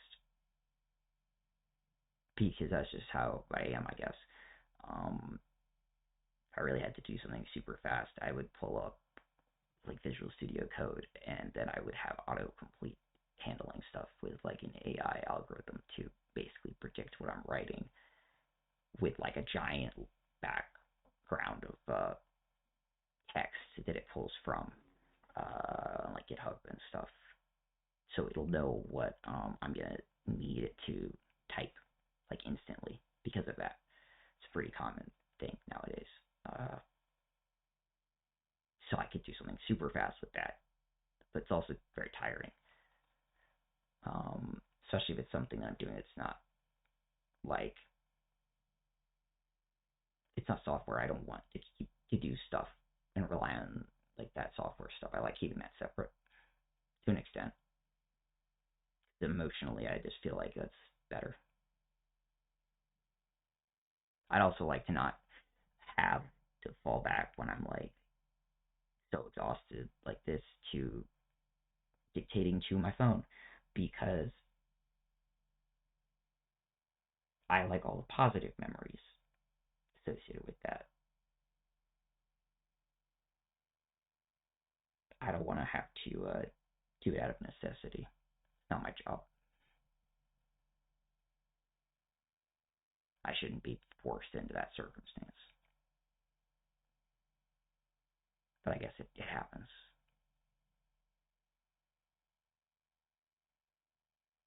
There's really like nothing going on in any of these,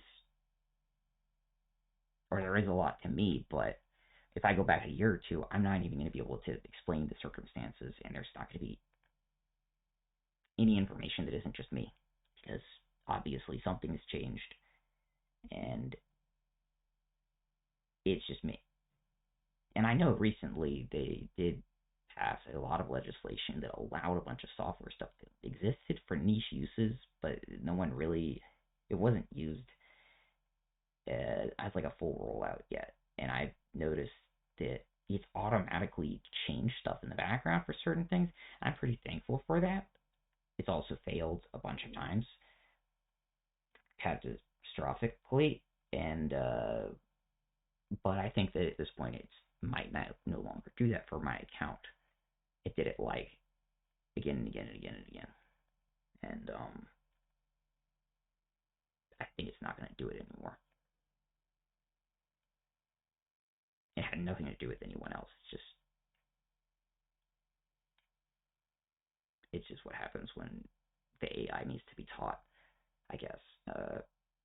If by law they had to start from fresh, and they couldn't use like the decades of data they've been collecting, probably for the at the United States level, uh, then yeah, that's why it's gonna start thinking that like not even full phrases or context. The AI can recognize context, and if the AI is like acting that stupid and popping up with this is the problem, and it's like that's a word that's like a that like an indicator, but it's not this because this is a indication in software that's existed for like 50 years, but that isn't. So if I write that, and that was one of the things that popped up, it was like really.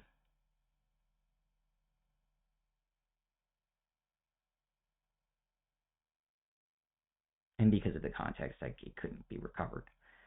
Uh, but I think that got my account reviewed so that that would no longer happen instantly, and they were probably dealing with that with everybody. I bet big companies that actually make money and invest millions of dollars into advertising and stuff like that, they were probably freaking out just because overnight it happened.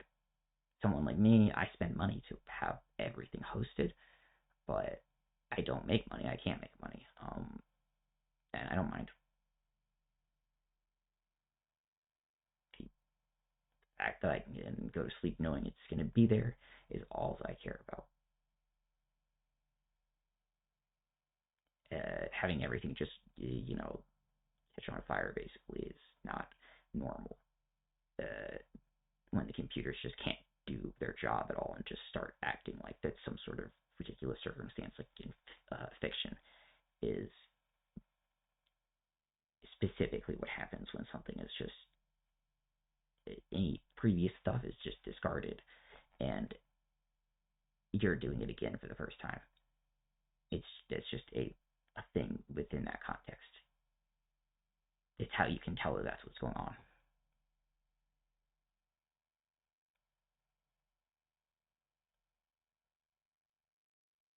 But it was a bunch of big legislative things that probably got delayed just so that that wouldn't happen, if I had to guess. I know they probably could have done a maybe a worse job because they didn't have other stuff done, but I think when I entered LSU, it could have been done if I knew about it. Even though it wasn't in the textbooks, we just still all knew about it. It answered questions on tests and stuff we could answer when asked. But I don't think I could provide like a reference, so that probably meant it wasn't a good time to implement it. Then I guess COVID happened. Maybe that kind of delayed it further. Um, but I don't know. That's still a lot of time though. It's almost like I think it's like 10 years close to. Even if I was really involved with certain stuff while I was still in high school, and that was unusual, I think that's a solid 10 years that I'd say that in that context should not have happened in this past like month. But I've also never seen it happen before. I wasn't doing anything that could have shown it to happen, I guess. Um, but it's not like I was healthy enough to actually have, you know, normal interactions with people or play video games and on live stream and show how physically I'm doing and catch myself having seizures or not, and show and solidify the efficacy of my medication so that my physicians could better get prior authorizations and stuff for me. Things that is basically required that I was never able to provide before. I couldn't do that in high school. I was asked for it. Asked questions about like, you know how to like do these sort of things. They knew I played video games. They knew I like knew about live streaming and stuff. I just didn't do it. I didn't have a camera connected to my computer. I didn't really. I spoke every day to people the whole time I was ever online. I never thought that. But I didn't like broadcast myself. It wasn't like that wasn't my thing.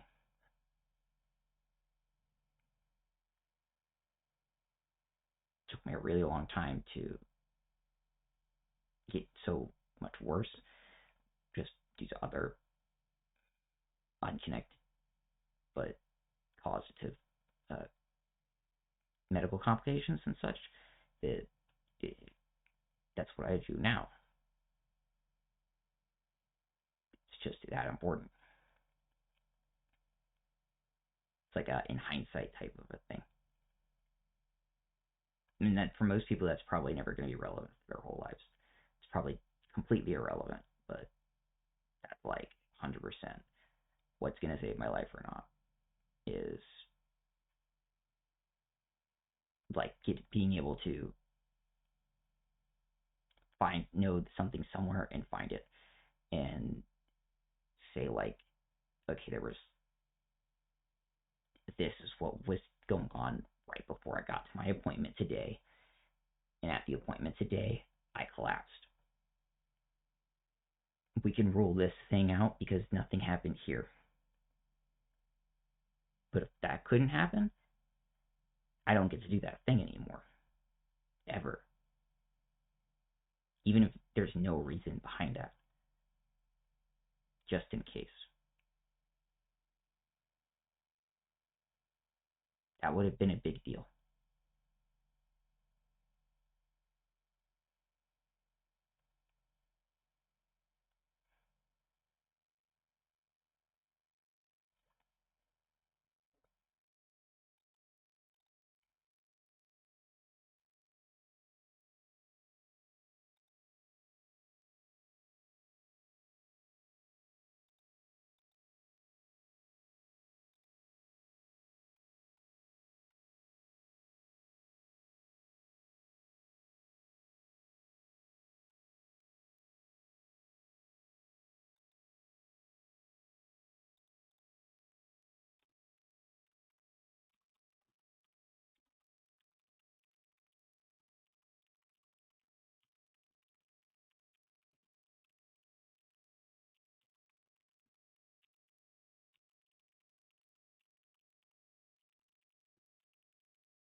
Yeah, the alarm went off while I was going to the bathroom.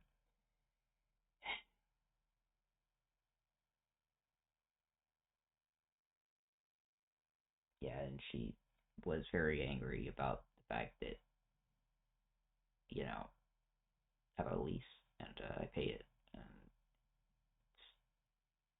shouldn't be impossible to request that if someone's just going to show up, they tell me ahead of time. She did. And seemed to want to not tell me as much as possible, just like despite me, and I don't know why. I have no idea why that happens sometimes. I don't do that. That's effort. I don't have effort to spend for inanity like that. And it doesn't happen that often with her, but she does do it sometimes. And it's always something like this, where it's just like, I don't know why. I don't understand.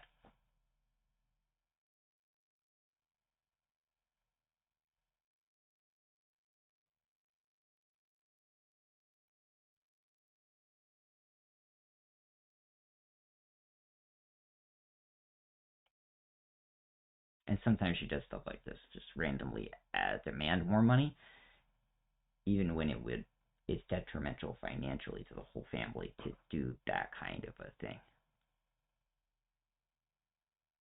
The more it's done, the closer it gets to criminality, and that's not good for anybody. It's not good for me. It's not good for them. It's not good. It's important though that it's not hidden, or else it doesn't stop, and no one cares because I lived through that for years. Many things go away with proven profit seeking. Making it go away, that's a felony. And you still can't hear anybody besides me. And I'm inside my room.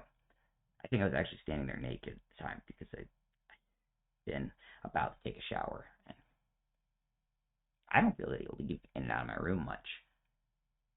It's and I think it's just been bad luck that circumstances like this has happened.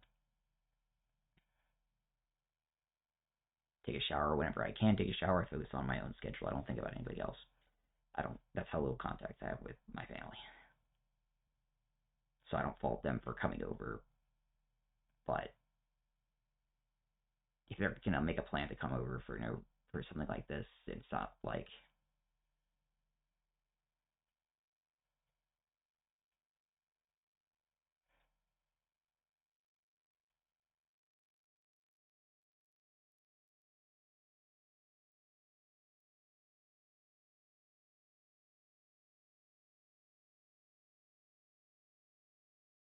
she's yelling at me through the door about the electricity costs, claiming that like I don't have to have lights and the computer and things, even though obviously that's not very reasonable with how little uh, wattage the computer actually takes. Actually, I can leave my computer on as a light. It will draw less than the light I have over there. I'm just lucky that we got mine set up before that type of GPU went off the market. Very lucky. It's not very powerful, but that's just a pure chance thing too.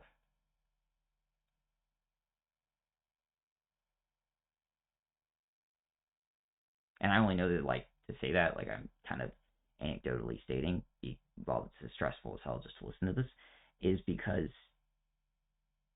I wrote up, documented all of that to present it back when I was younger and believed that they'd be reasonable and not just continue to scream at me. They weren't. A few times they threw the paper on the floor, they hit me with it, just going all the way back into high school and shit like that. Mm-hmm.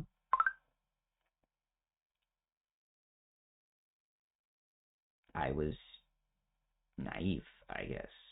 I wanted it to be like I could easily prove something and, be assistive at the same time.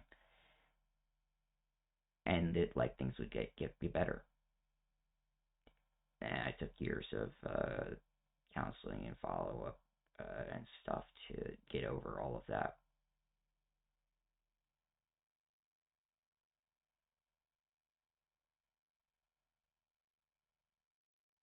But at this point, I don't live with anybody else.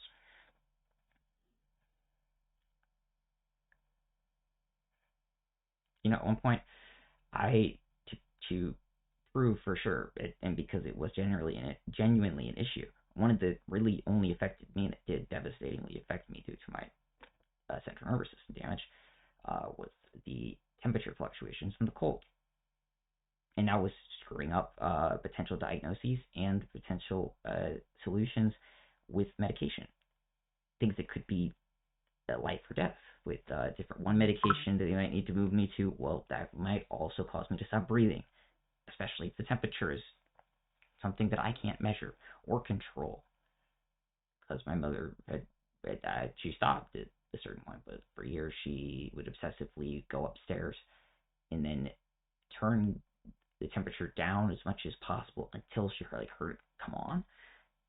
Even though the systems upstairs and downstairs were separate for that reason. They had been separate since I had been diagnosed with basically cancer in 2008. So I think, or maybe it was a bit after, but they changed. My father had everything changed just because, he had the opportunity to, and it was not common to do that for our size of our house, but our house was like on the edge of is it enough in like volume to do it, or is it not enough? And they did it. It was expensive, but had the resources, so they did it. I was just fortunate, but like not the ever didn't start until like the end of when I was in high school, and it affected me and my sister a lot. And when my sister was in college and I was still at home and she was gone, and I just having too many medical problems, so I spent some of my first Social Security money to try to fix my environment, invest in, do what I couldn't do before. And I documented temperature changes, and it was like super severe. Just on the edge from one end of the hallway to the next, like in a way that shouldn't have normally been the case, but just was. Just how it was. I mean, like the house is old enough, and the air systems have been switched enough, decades and decades and decades. But the little like temperature monitoring devices got off Amazon. They were expensive, but damn, were they accurate? They did their job. That company was good, and it had to take a bit of know-how to export the data, but I was competent at that point to do that. Something I couldn't have done in like middle school or understand as much. I could do on my own, and I had the opportunity to, and I did. That was like all I did. I wasn't doing other things. I wasn't having fun every day because too many medical problems were occurring. It was the winter, so I just had to fix it. So that's what I did. Just fix it like today so that it never happens again.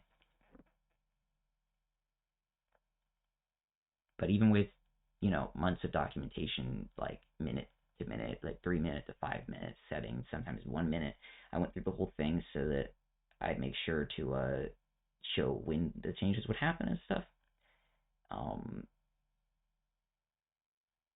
The only real fix was to knock part of the wall in and give me a special unit in my room, which I liked. It was nice, but that's usually not, shouldn't be necessary. It was only necessary because someone was changing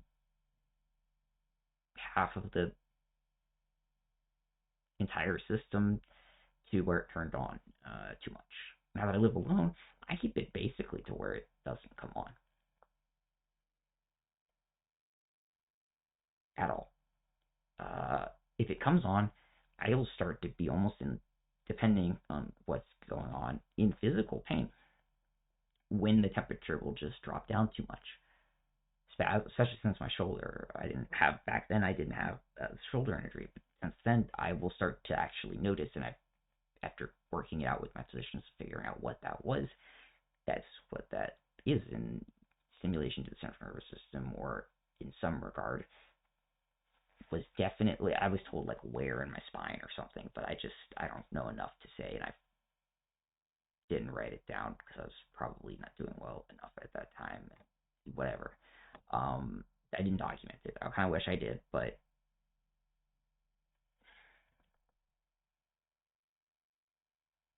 I know what the symptom is, even if I can't tell anyone what it is, and know how to solve it. Have a solution now that only took until this past year to get regularly, and that was just because I didn't have the physical capacity to even ask my doctor, and remember to ask my doctor, even if I wrote it down, about needing a refill for like lidocaine patches, because that's what the one physician, and figure out with them and their team, with multiple different physicians and specialties like orthopedics and stuff like that, and surgical follow-ups over years and different surgeries, and like constant multi-times a week other following and stuff, and they were following me at the same time to document seizures during like stuff. So, and this was all kind of at the tail end of me figuring out stuff with the temperature. So that could just be a different thing, because that's one of the first things that the patients requested to control, so that they can make sure so they completely eliminate the easiest things. So that what symptom they're seeing in person, like if it's really cold in a hospital, is this temperature range doing like what they're observing type of a thing, then maybe that's a simpler fix than people would think. But there really isn't any, besides I control the whole system.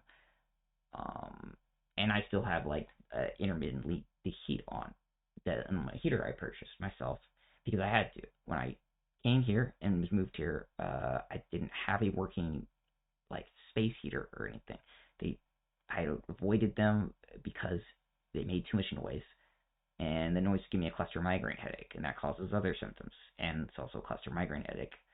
And if to be warmer I have to be having that, then I won't even be able to tell anyone if I'm having seizures because I have a cluster migraine headache. It's like interfering symptom profiles. I have to eliminate them like one by one for it to work. And thankfully, they came out with this type of a heater like that year. I took out like some sort of pay over time loan with Amazon to buy it, and it works. It doesn't even use that much power at all.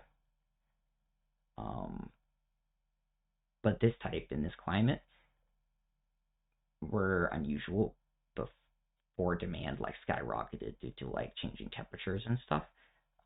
They're pretty everywhere else. They'd use like New York City sometimes, like they have like steam systems. Because I've been asked questions by physicians like, people are from different places or did residency or fellowship in different places, and then their answers to certain things were, why don't you get one of these? And then someone next to them, in front of me, there's still multiple people. It doesn't work that way here. It's because that's just how it is. Like in some places in the UK, they do the same thing. They have like steam kind of setups, and they do their pumps and stuff differently, but they're also at different elevations. It's not that way at the lowest point, basically, in the United States at depth. But not necessarily for like any other reason than it's just never been that way. I don't think we weren't getting as cold of winters in my lifetime until recently. It was usually still hot. Like besides, like if you got out of the wind, you were fine. I was fine too. I wasn't fine, but I wasn't catatonic.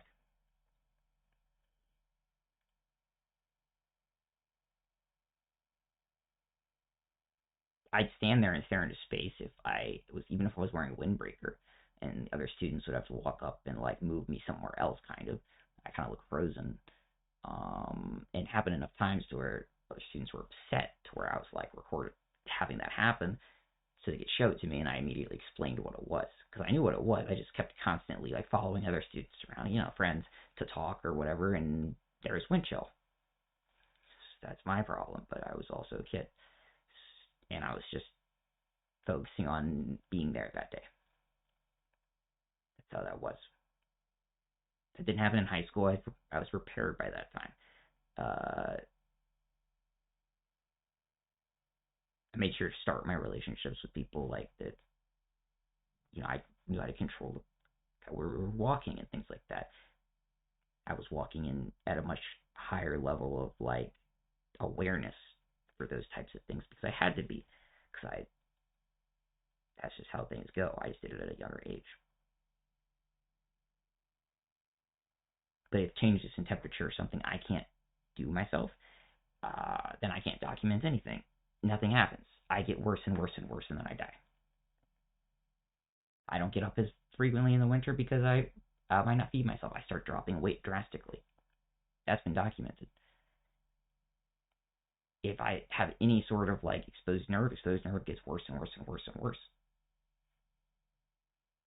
Surgery might fail based off of that. Might not be able to like prove it didn't. Might make it hard for them to do another follow-up surgery because of concerns that it could fail immediately again.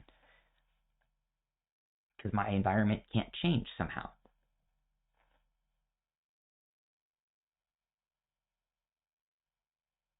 They finally did. Even if I had brought the environment to a stable and good point, I thought maybe I was wrong completely, but I thought, and I had worked very, very hard every single day just to get up, to be able to get up and move around more and gain mobility. To me, it looked like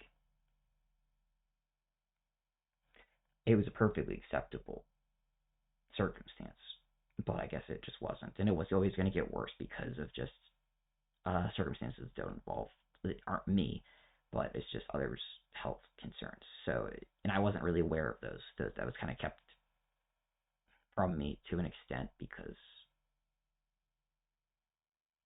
I guess that's how it is.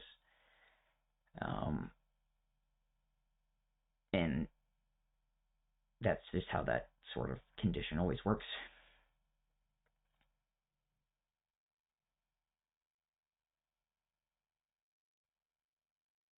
And I'm on my own now. And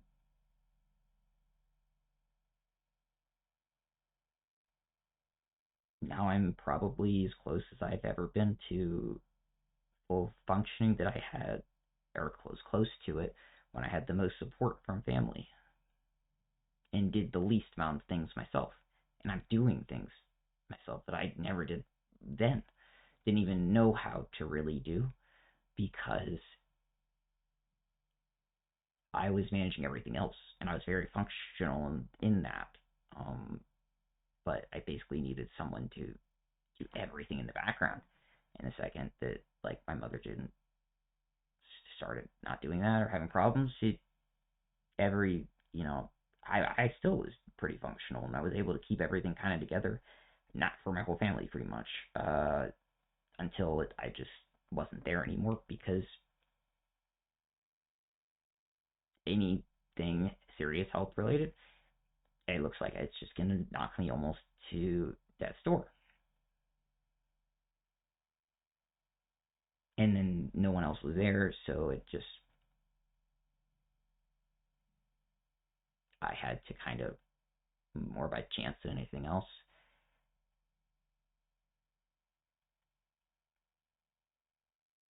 build myself up to a certain point to allow my physicians to start progressing with the things they would have prescribed and done day one, but couldn't because of observed symptoms that wouldn't go away even after, like, okay, we'll see him back in a year, see him back in 6 months, see him back in a month, again and again and again and again. It didn't matter until it was enough that like entire medication regimens were shifted and possibly just had problems. Maybe even just due to the fact that prescribing dates were different. Because see a physician once in the winter, but something happens. Maybe I was easier, don't show up. I don't know. Maybe I didn't wake up for a day. Who knows? Something like maybe transportation couldn't be there. Maybe there was like severe accidents or something. It's just life. But I couldn't even reschedule that, like talk on the phone with people. I didn't have documentation of doing that. I didn't even do that. And because of that, there was just nothing. If it relied on me and it was a point of critical failure, it always failed.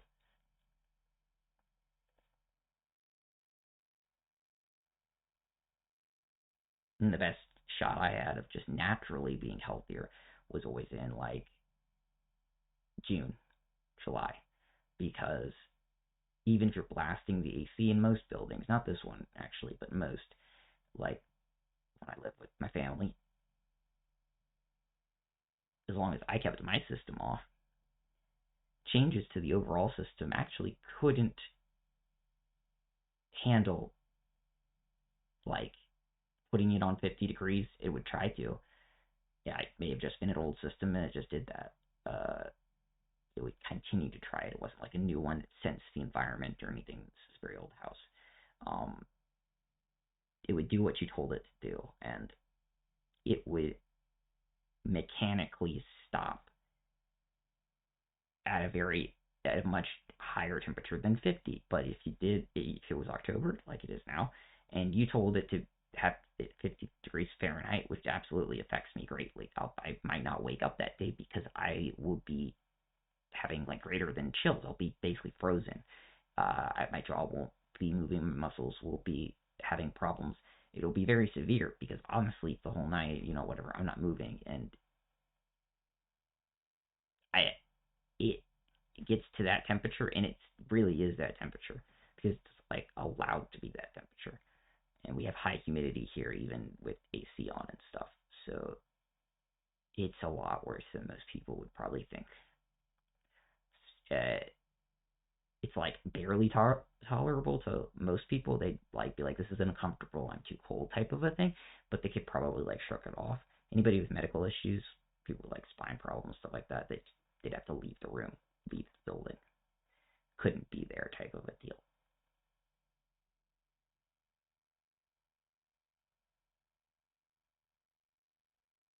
And since I took a very, very long time, basically right before I moved, to have that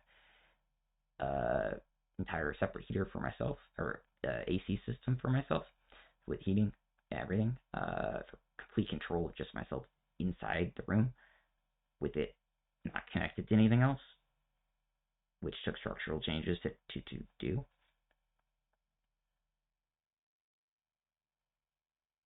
That caused, I was like warm, but I had to stay in my room until I did. I was fine with that. I'm not really that fine with that now. I don't think that that's a good thing. It's not healthy. Um,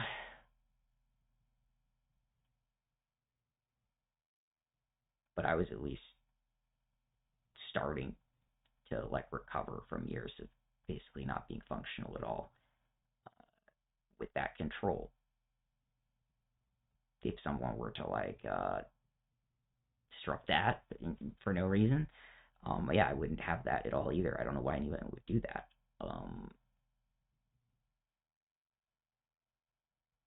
But like, the reason I live alone is because it's just necessary medically, and I control the temperature. No one else, I works with everything else. If I didn't live alone, I wouldn't be able to accommodate someone else's sleep schedule. I wouldn't be able to deal with it. Couldn't.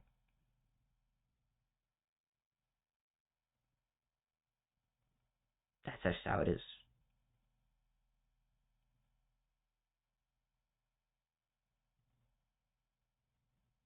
And like they're not gonna do things like someone who's family to someone else would, to like work around that for their kid. they just expect, like, I don't know what it would be. I've never lived with anyone.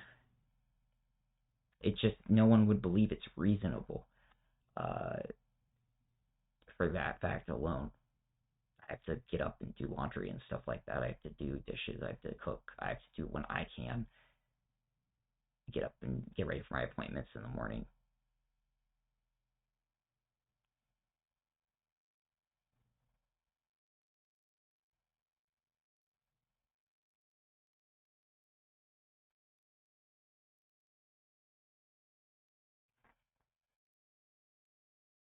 Being yelled at in June about electricity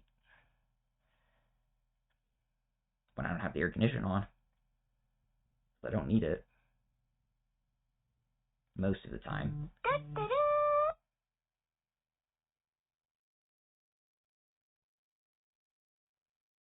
Well, it's just not me.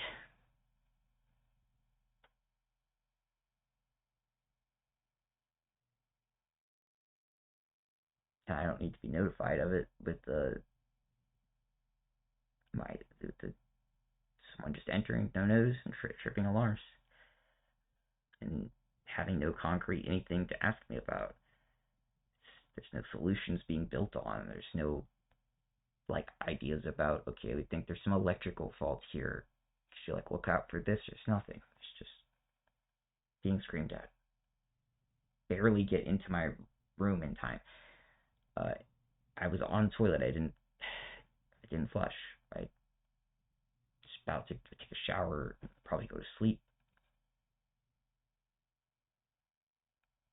I have no bathroom access inside my room. I can't just go from locked door and just, wait out things.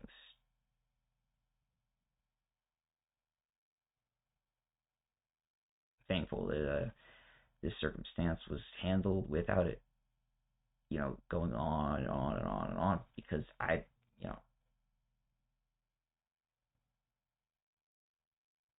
was able to go to the bathroom. That's a big deal. Even if I don't think I actually was able to wash up or anything. Which is pretty much, it never happens for me. That doesn't happen. So this circumstance was not a good one.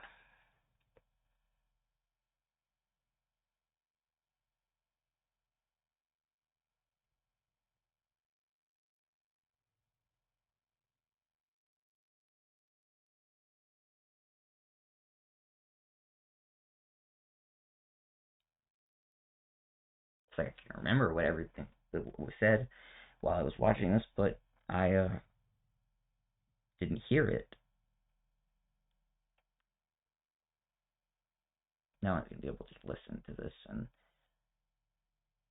hear it like I did in front of me. The only thing you hear is me. You don't hear anything else. At least this one, I think you can tell that there might be someone talking to me. Maybe. Or it might sound like someone screaming it like something else outside. Kind of. Which, you can't hear inside from outside if you're recording at all. Because that has not popped up on the hundreds and hundreds of hours that I've spoken to people online. You can't hear anything. Even when there's been people, like, trying to, when their, like, dogs have gotten loose and stuff, and I've heard them, and my friends have been like, like, what's going on, because something's going on. Nothing's going on. Nothing could be heard. I'm pretty sensitive to noise, cluster migraine, headaches, and all. That's totally normal for someone like me.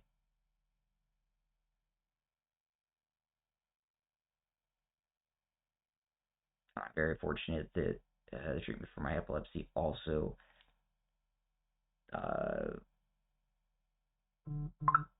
assists to some regard with that, and has been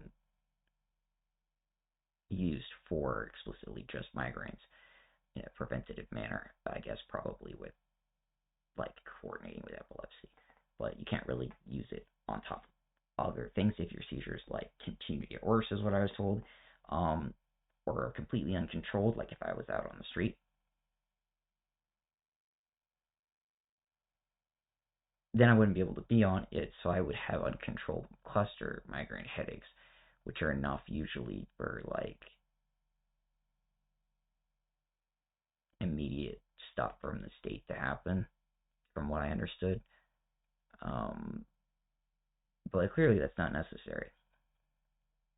The medication that treats my epilepsy the best in combination with what raises my seizure threshold is I can be on with no issues.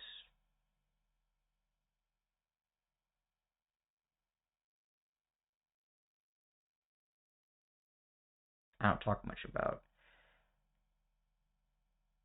what else goes on and why I know those things, or why they may have to bring social workers in to talk to me about them. It's because they suspect that I'm only that bad off, or showing symptoms of like in a certain way, because of something that may not have even been happening at home. But even I wasn't possibly sure of because I was doing so bad.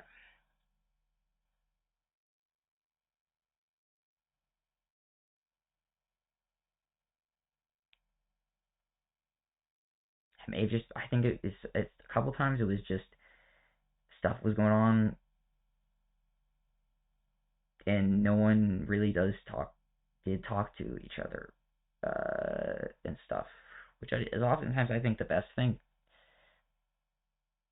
Things were kind of stable. Like the only reason I remember that is because I had responded positively, believing that things were going well, because I was focused as much as I could, because I was instructed to on social stuff, to maintain relationships,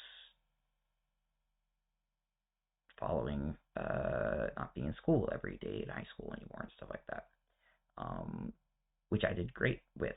Did a fantastic job. I knew I was going to do a great job with that, and I did.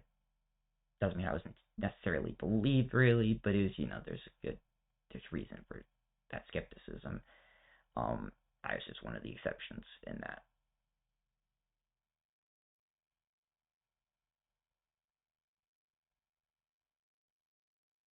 But I was wrong about things having been positive just because I was focusing so much on one thing. Because that's not me. That's not a good outcome. It's good outcomes like now. This is pretty good. I'm managing very things that shouldn't be happening to anyone, very well.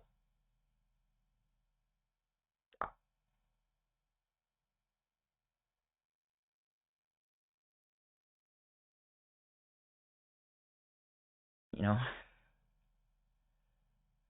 might seem like I'm just talking to myself with that, but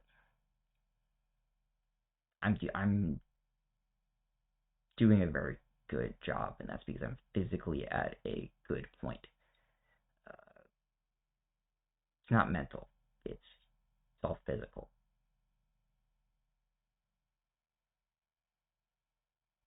I've never just been like sad.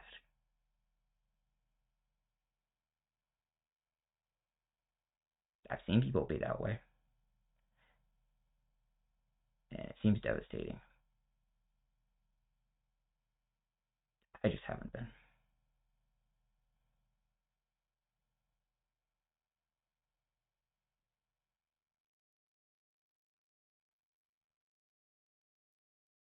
There's probably always going to be something I'm going to have to focus on, and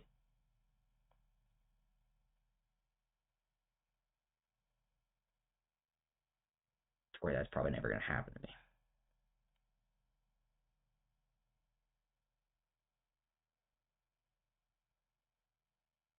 I still would show more results, have a much, I think, better life if none of this stuff that's just is not abnormal. It doesn't involve me. it ever happened again.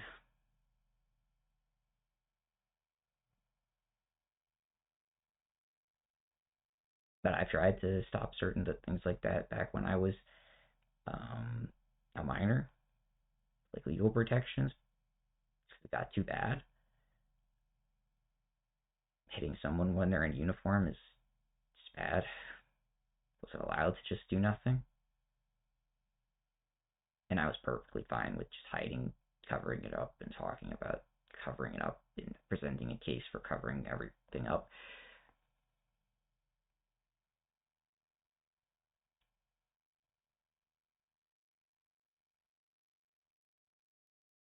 And you don't have to actually be able to do anything else in that kind of context besides just go high enough up, and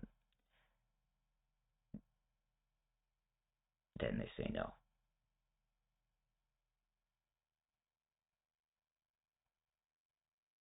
And that wasn't like the last time. I still was trying to have any relationship with any of my family, but I just wanted that for myself because I knew that was better in a clinical context.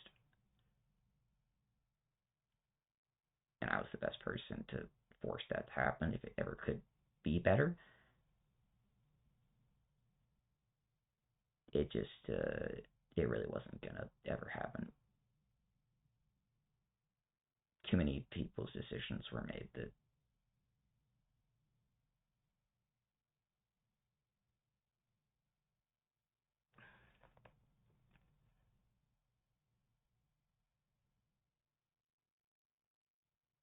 just how it is.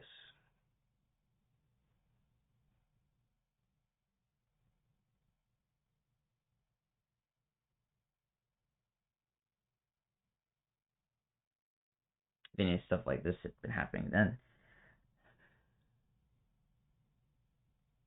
I don't know.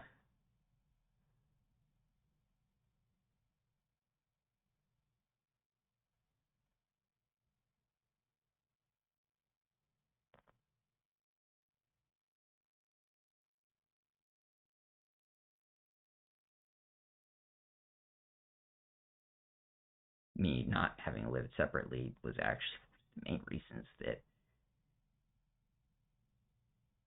nothing was going to be escalated.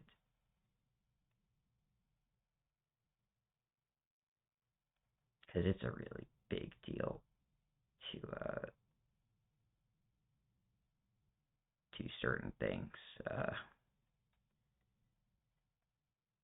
Even when normally, like, someone's kids and that time period, like growing up, might kind of shield them and their family of consequences. That doesn't happen in other cases. But I do have so much going else on with me. And things just kept popping up that made my life, that they were clearly just medical. That you kind of avoided everything, kind of.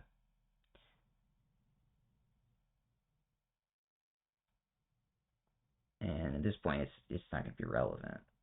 I don't think. If it does, I'd be surprised, but not exactly completely shocked.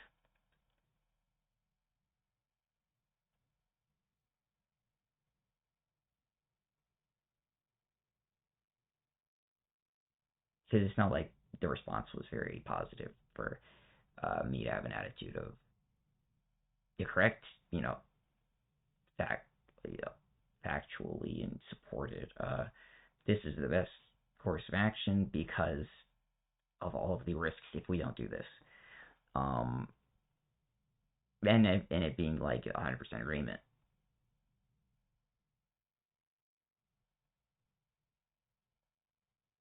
But in other cases, they imprison the person for just having said that. So if it wasn't like the case like me, like I would have died if we failed, And I'm the best one to not to keep myself safe, know the most about my healthcare, or lack thereof. That's the only reason why, like,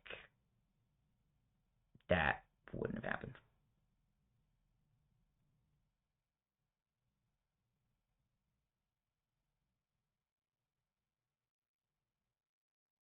And I would have done the same thing if I was sitting on the other side of that too. It's just how it's how it works.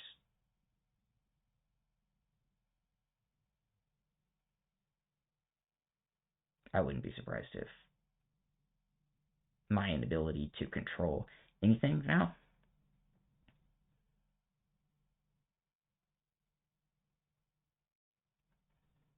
didn't result in similar, I don't even know what to call it, but I'd say extremely short, out of nowhere intervention, kind of. I mean, not that. It's probably like a word that means something.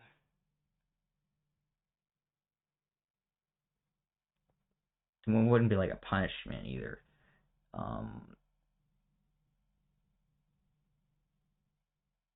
It forces like the correct behavior regarding a certain circumstance. You can't just have people doing something when there's the history of something and they kind of like got away with something, or it might look that way.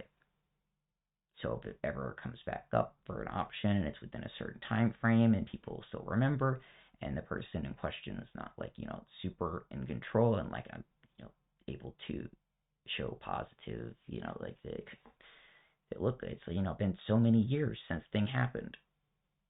Hasn't happened since. Yeah, I can't do that. The less things I have that show even to me when I'm listening to stuff that has a proof of like the other one of my mother like trying and clearly showing effort. Well, at least I think it did show. It showed that to me because that's what was happening. I even if her voice wasn't really heard,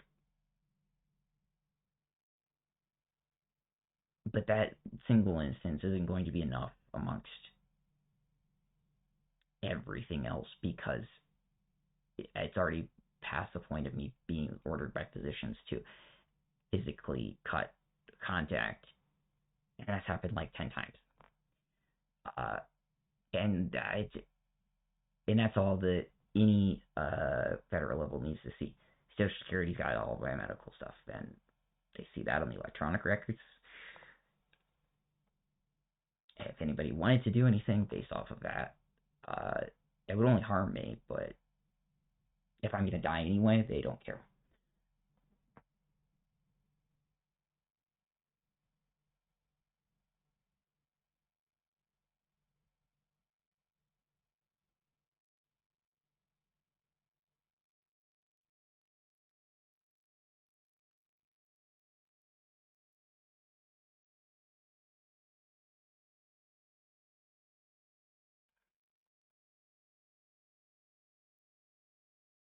It's not even one instance of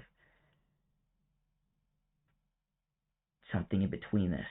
Or if there is, I didn't know. It happened too fast. I was caught unawares. Or I just didn't record it.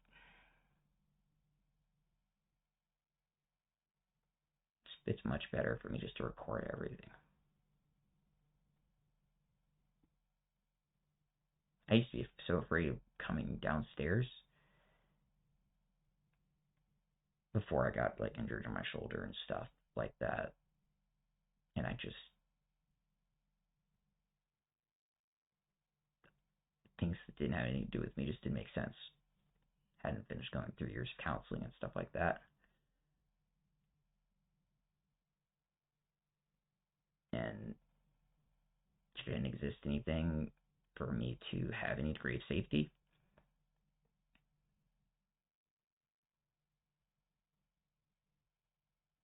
I just like start the clock and then stop the clock basically every day. Just go to the bathroom, just eat.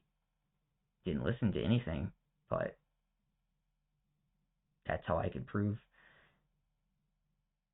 and actually answer it all instead of being completely unable to, that no, nothing happened here. Because if anything did, then I would like separate it or have like some other indication.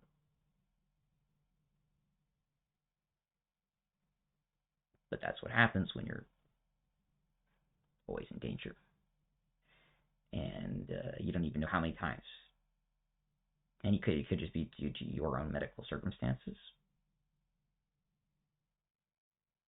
Have a seizure. My memory isn't going to be affected by that, but like when I'm asked that day, like, why you have a bruise like on your head?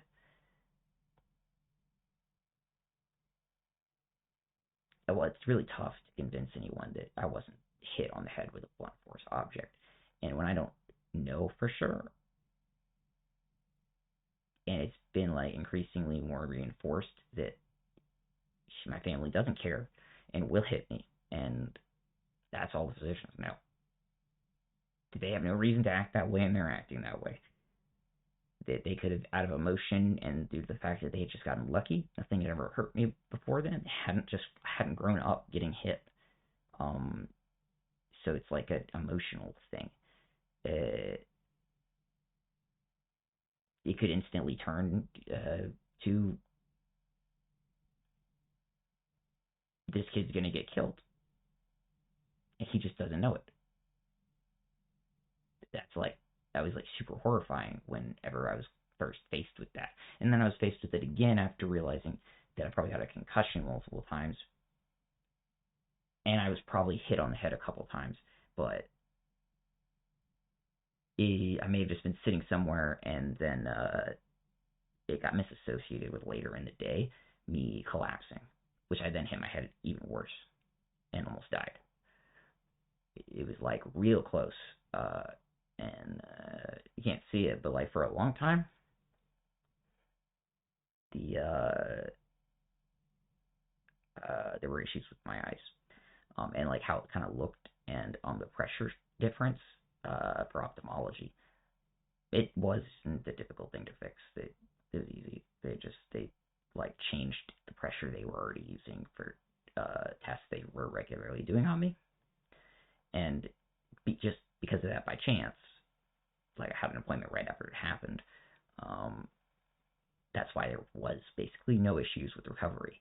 Otherwise, it would have been a very severe surgery and recovery process, because they explained to me they'd have to cut some sort of nerve or something to like move something and maybe break a bone or something, because of just how I fell. It's just how it is.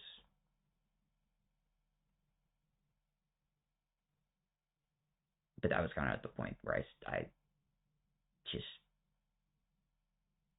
knew I was going to have to record, just because I really didn't believe that, due to how easy it would have been to actually kill me, it probably wasn't that. I may have gotten hit or something somewhere else, happened too fast or something, and then that affected me. And frequent falls, like concurrently, may have been more like strokes or something.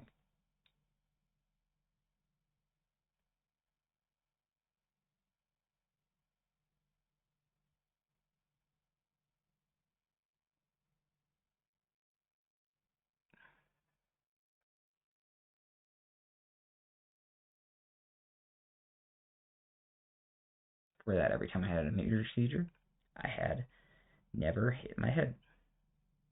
Ever. I had like smashed my leg against stuff.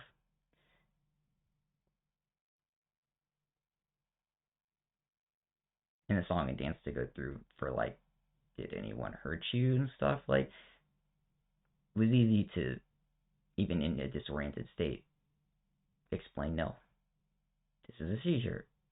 I'm fairly positive this happened. What did the people who were with me say?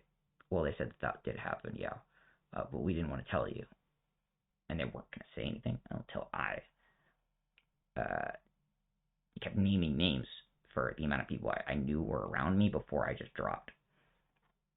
Because it was bothering me that they wouldn't just, like, confirm that I was pretty positive it was, like, the edge of a bench at a restaurant. And could, like, describe how that looked and stuff like that, and all these things. Because I was very functional to an extent at that point. I had the most support. I had support from a lot of other people around me who weren't just my family. I was still in school. But that was the very end of it.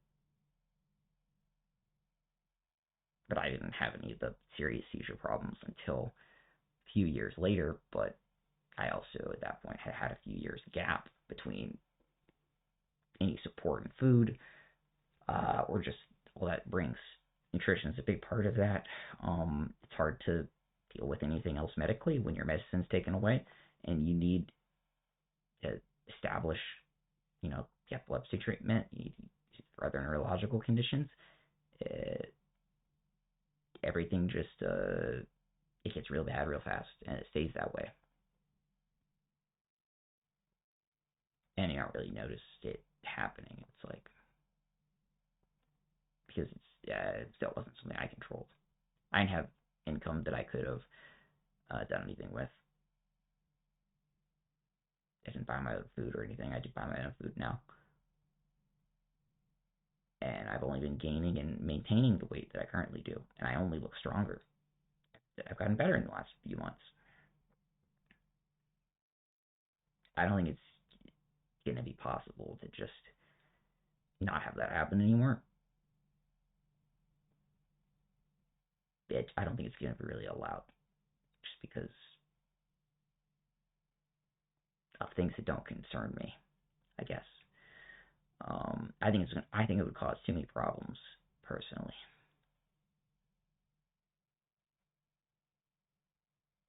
Like so many that the problems that did happen when I was still closer to school or still enrolled in school, there's no way that anything can be passed off as like not crimes at all. And I don't want that to happen. I like having a better life. I don't get anything. I don't go after people. I don't do anything. But you can only so many times, or I guess in my case, like once, be allowed like the opportunity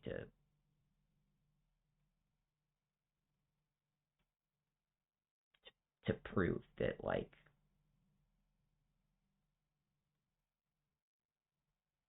things are. I can make sure that things will work out because I kind of proved that I didn't physiologically. That is, I did what I said I was going to do, but it doesn't mean I was educated enough to know that what physicians were looking for was so much better than where I was documented at. And it was so very, very obvious it was not me.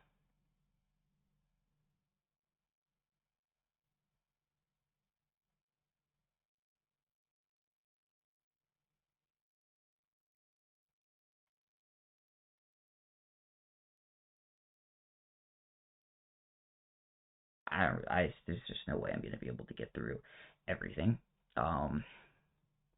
Taking away everything, I think, is even more dangerous.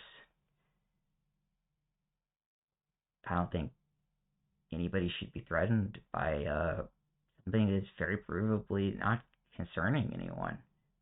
I wanted to have proof that if not just to reassure myself.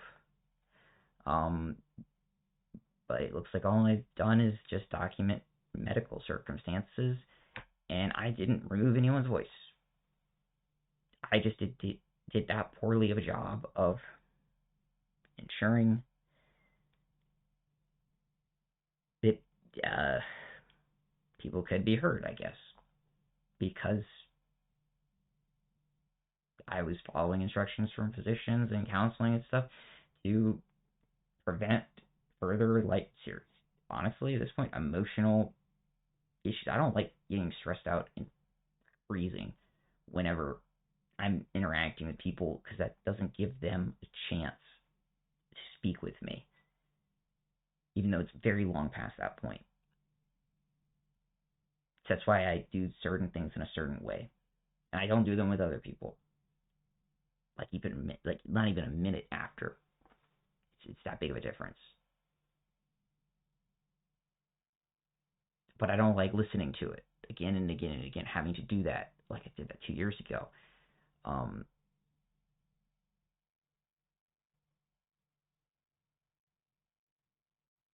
And that seriously affected me for months.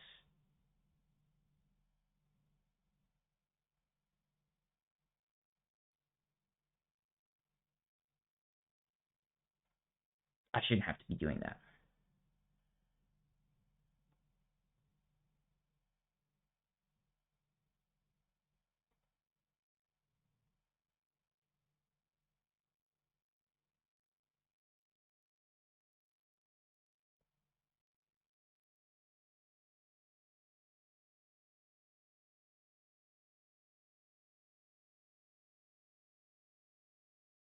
Because I'm not going to be able to get in front of a social worker and have any excuse to give them. I have no way to hide symptoms that would prove that other people fucked up too. And that won't help me. I won't survive.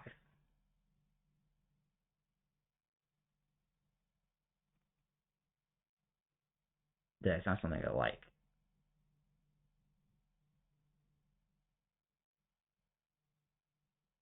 Having this many years of this much happen, and more than a decade of it not being on record, just conveniently, that was probably because of me.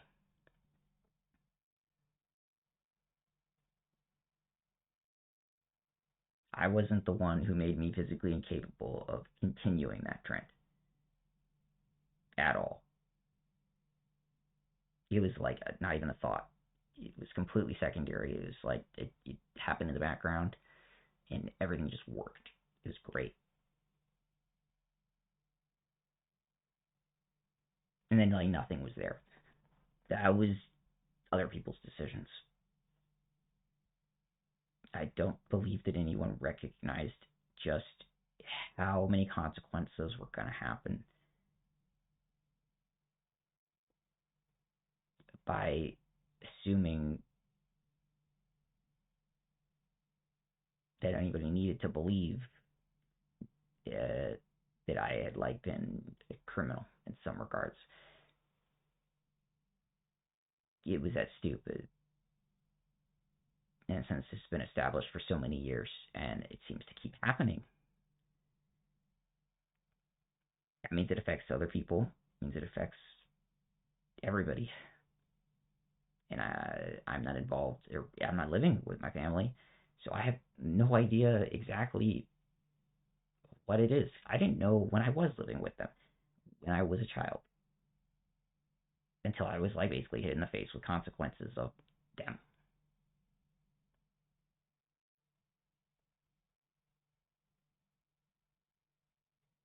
But once you're out of school, the school can't keep law enforcement away.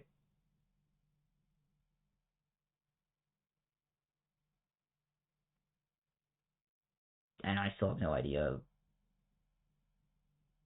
how or what is done, or probably isn't done, but it's done in a different way or something that finds its way to them, I guess, first.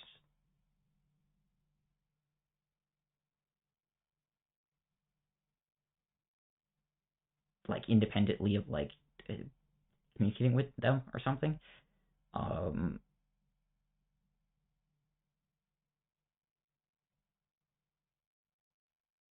That screws everybody over. It's not that bothers the hell out of me. Yeah, but no, I can't do anything about that. It'd just be good if nothing could be done against me. Is maintaining that standard has been good. Every time that has changed, like everything has been never the same quite. Like very drastic differences. If me and my sister hadn't been minors, my sister probably would have gone to prison. And I don't know if that was deserving or not, but just because of things my parents had done, financial crimes are still financial crimes. And if it's them not the ones doing it or something, education was a weird landscape with that. But that kept happening because of my mother. Like with this, she's showing no coherence with showing up to someone who leases a condo and threatening them and demanding money, not letting the Finch go to the bathroom. And they paid their rent, and and there's no, it's a lot of effort on their end for nothing. They know they can't get more money out of me. I have a fixed income. And I don't believe she wants that either. I don't. It doesn't make sense at all. It doesn't make sense at this date, at least. It doesn't make sense now. And I was doing worse physically then than I am now, for sure. If I had been demanded to have this happen, then I wouldn't have been able to do it. I don't know what I had done. Then I'm not sure. But this won't happen again because I can't justify it at all. I've listened to hours of nothing but, I guess, just myself.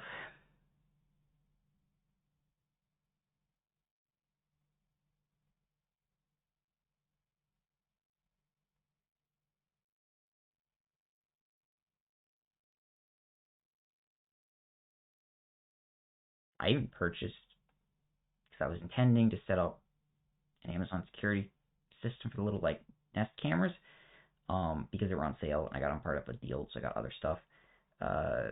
Like when I first got here, took out credit for it with them. First time I actually was able to get that with them, and it was just something I was paying off for about 2 years, kind of.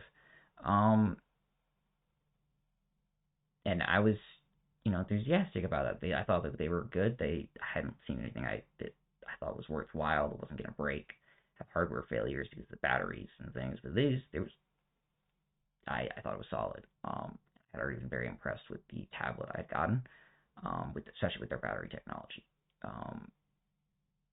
And then they released a whole new system, and I haven't done anything with it. Because that's how fast things are advancing, and how unable I am to keep up with it. All I've been able to do is, not even every time, in every circumstance, almost by muscle memory, just record on my phone.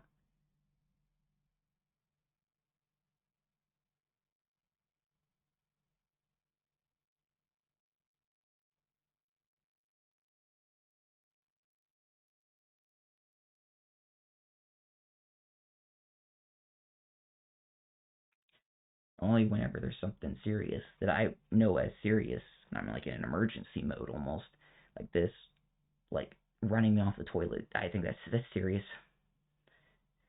I do a default, just putting it up. I don't know if I'm gonna be dead the next day, or if that could save someone else's life.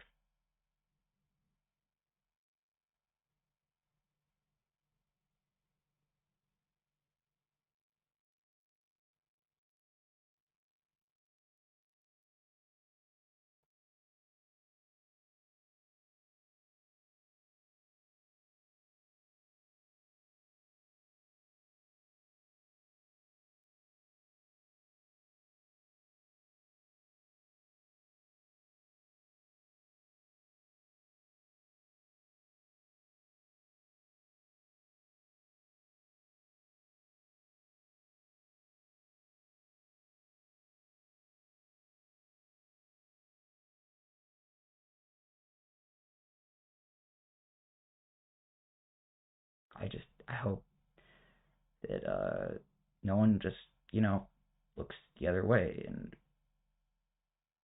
expects that I'm going to be able to do that too. Because I didn't the first time, I just didn't know.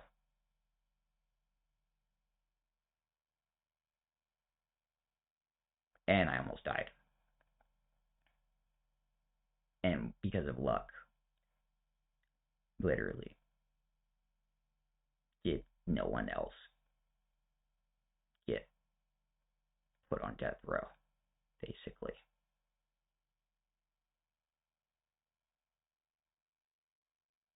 Because they didn't deserve it. Would never deserve that.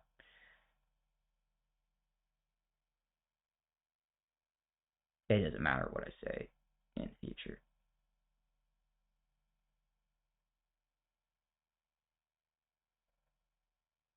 That's for certain.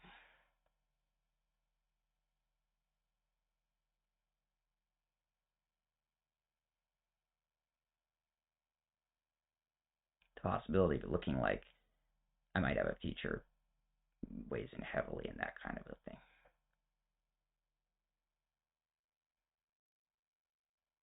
Because that being less emotionally traumatic.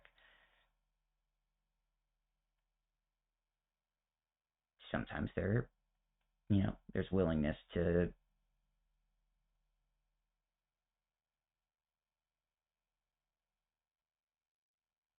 agree to certain requests of sorts. When you're younger, and maybe you're not that ignorant, but you're super ignorant about certain things. But you know that that's allowed. That's not usual. It's usually something that I think that people learn much later in their lives. I still don't think most people my age have learned that. But it's not something I think people should rush to learn.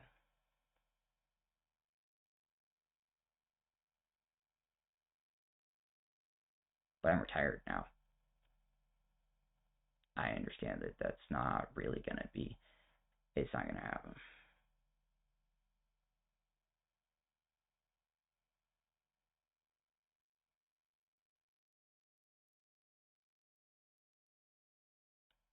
I'm still recovering from infections from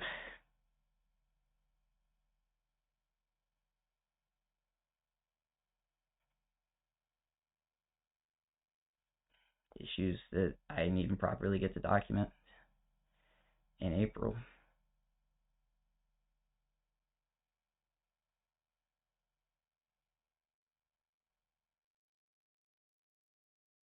And it would have taken me being healthy and having no medical issues to allow anyone in law enforcement to actually do anything. And I'm sure they all know that, and that's why I wasn't approached about it. And everybody knows it's just I wouldn't have been able to have handled it. Too much stress on the patient. Well, they might just end up dead. And I've only just started trying to curb the infection and things, and we're going constantly to dermatology for that. Infection wasn't there before that, but that's those are the risks you run into whenever a patient who's prohibited from going into an ER does. Everybody can do their best in that case, but there's just no avoiding it. It's definitely true.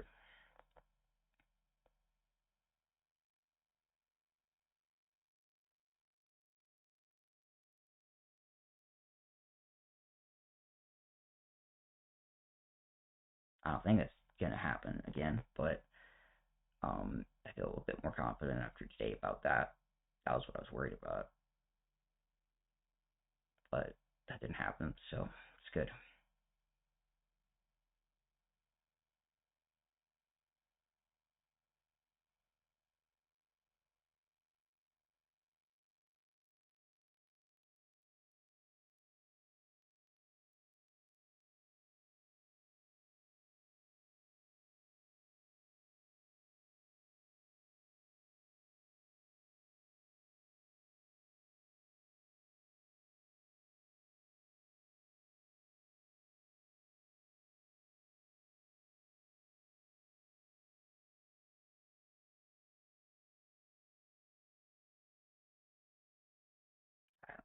understand why anything should involve me when it doesn't have anything to do with me.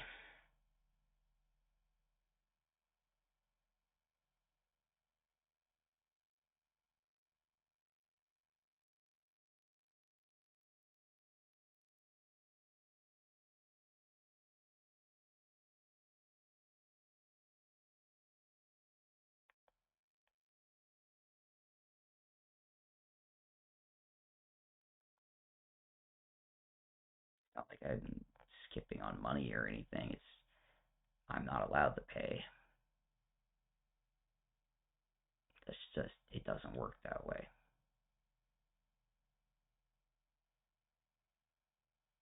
There's no bail or anything like that. It's,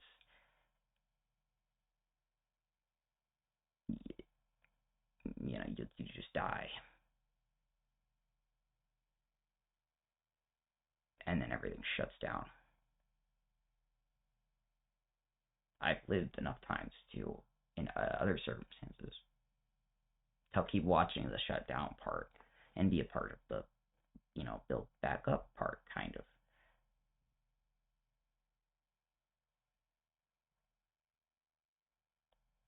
Having statements you make be used to shut whole clinics down, when it's not like you knew that they were just there to establish that you were there. And that's, yeah, whatever makes me important enough to for that to happen is why it happens. I guess I don't understand how those types of things work, but I know that the amount of money behind a cancer child, it's the only one alive and has an innumerous number of therapeutics being developed off of it, like being even tertiarily like near something that happens that they're not aware of, because it's like whatever. I still argued against the fact that it like happened, so I really didn't understand. I was convinced, but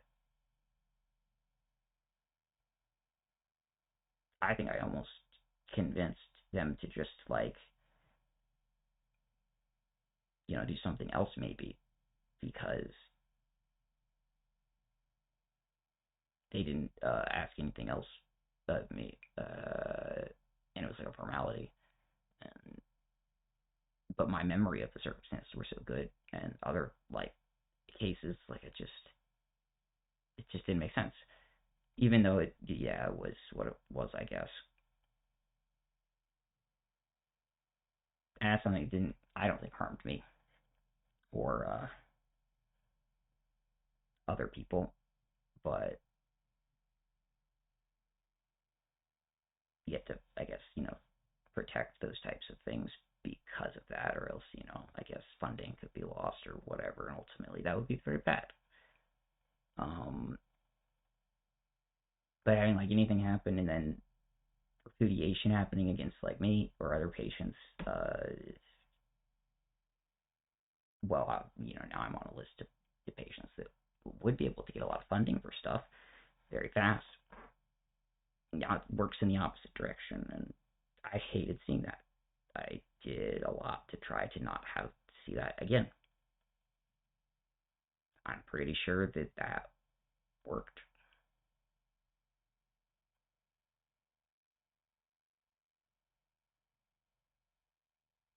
But it doesn't mean it's gonna like do anything to better my life day to day. I barely have made it long enough to see like one hospital get built.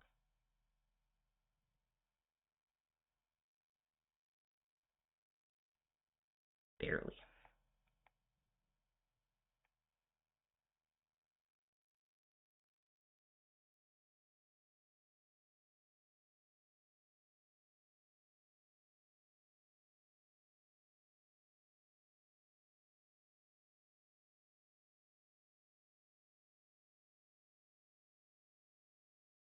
Finally got to the point where I'm being assigned staff basically from insurance.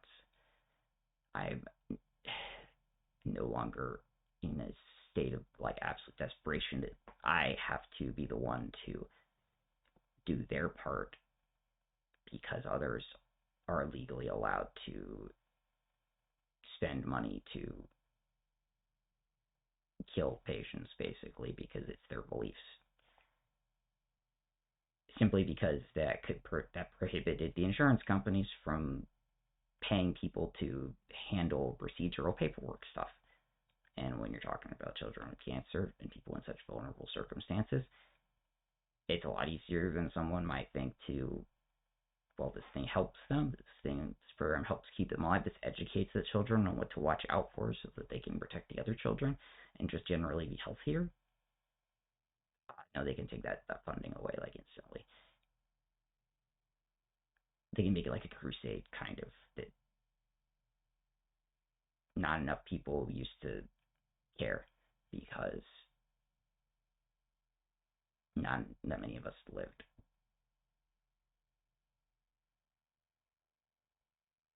I've just been a lot more productive than most because I'm intelligent enough to. But I don't like spending my day doing that. And I think it's better for the alternative to start happening.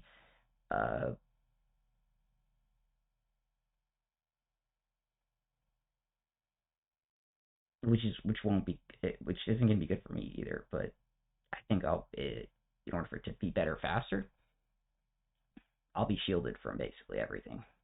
But I'll probably still be affected drastically, and that's stupid. I shouldn't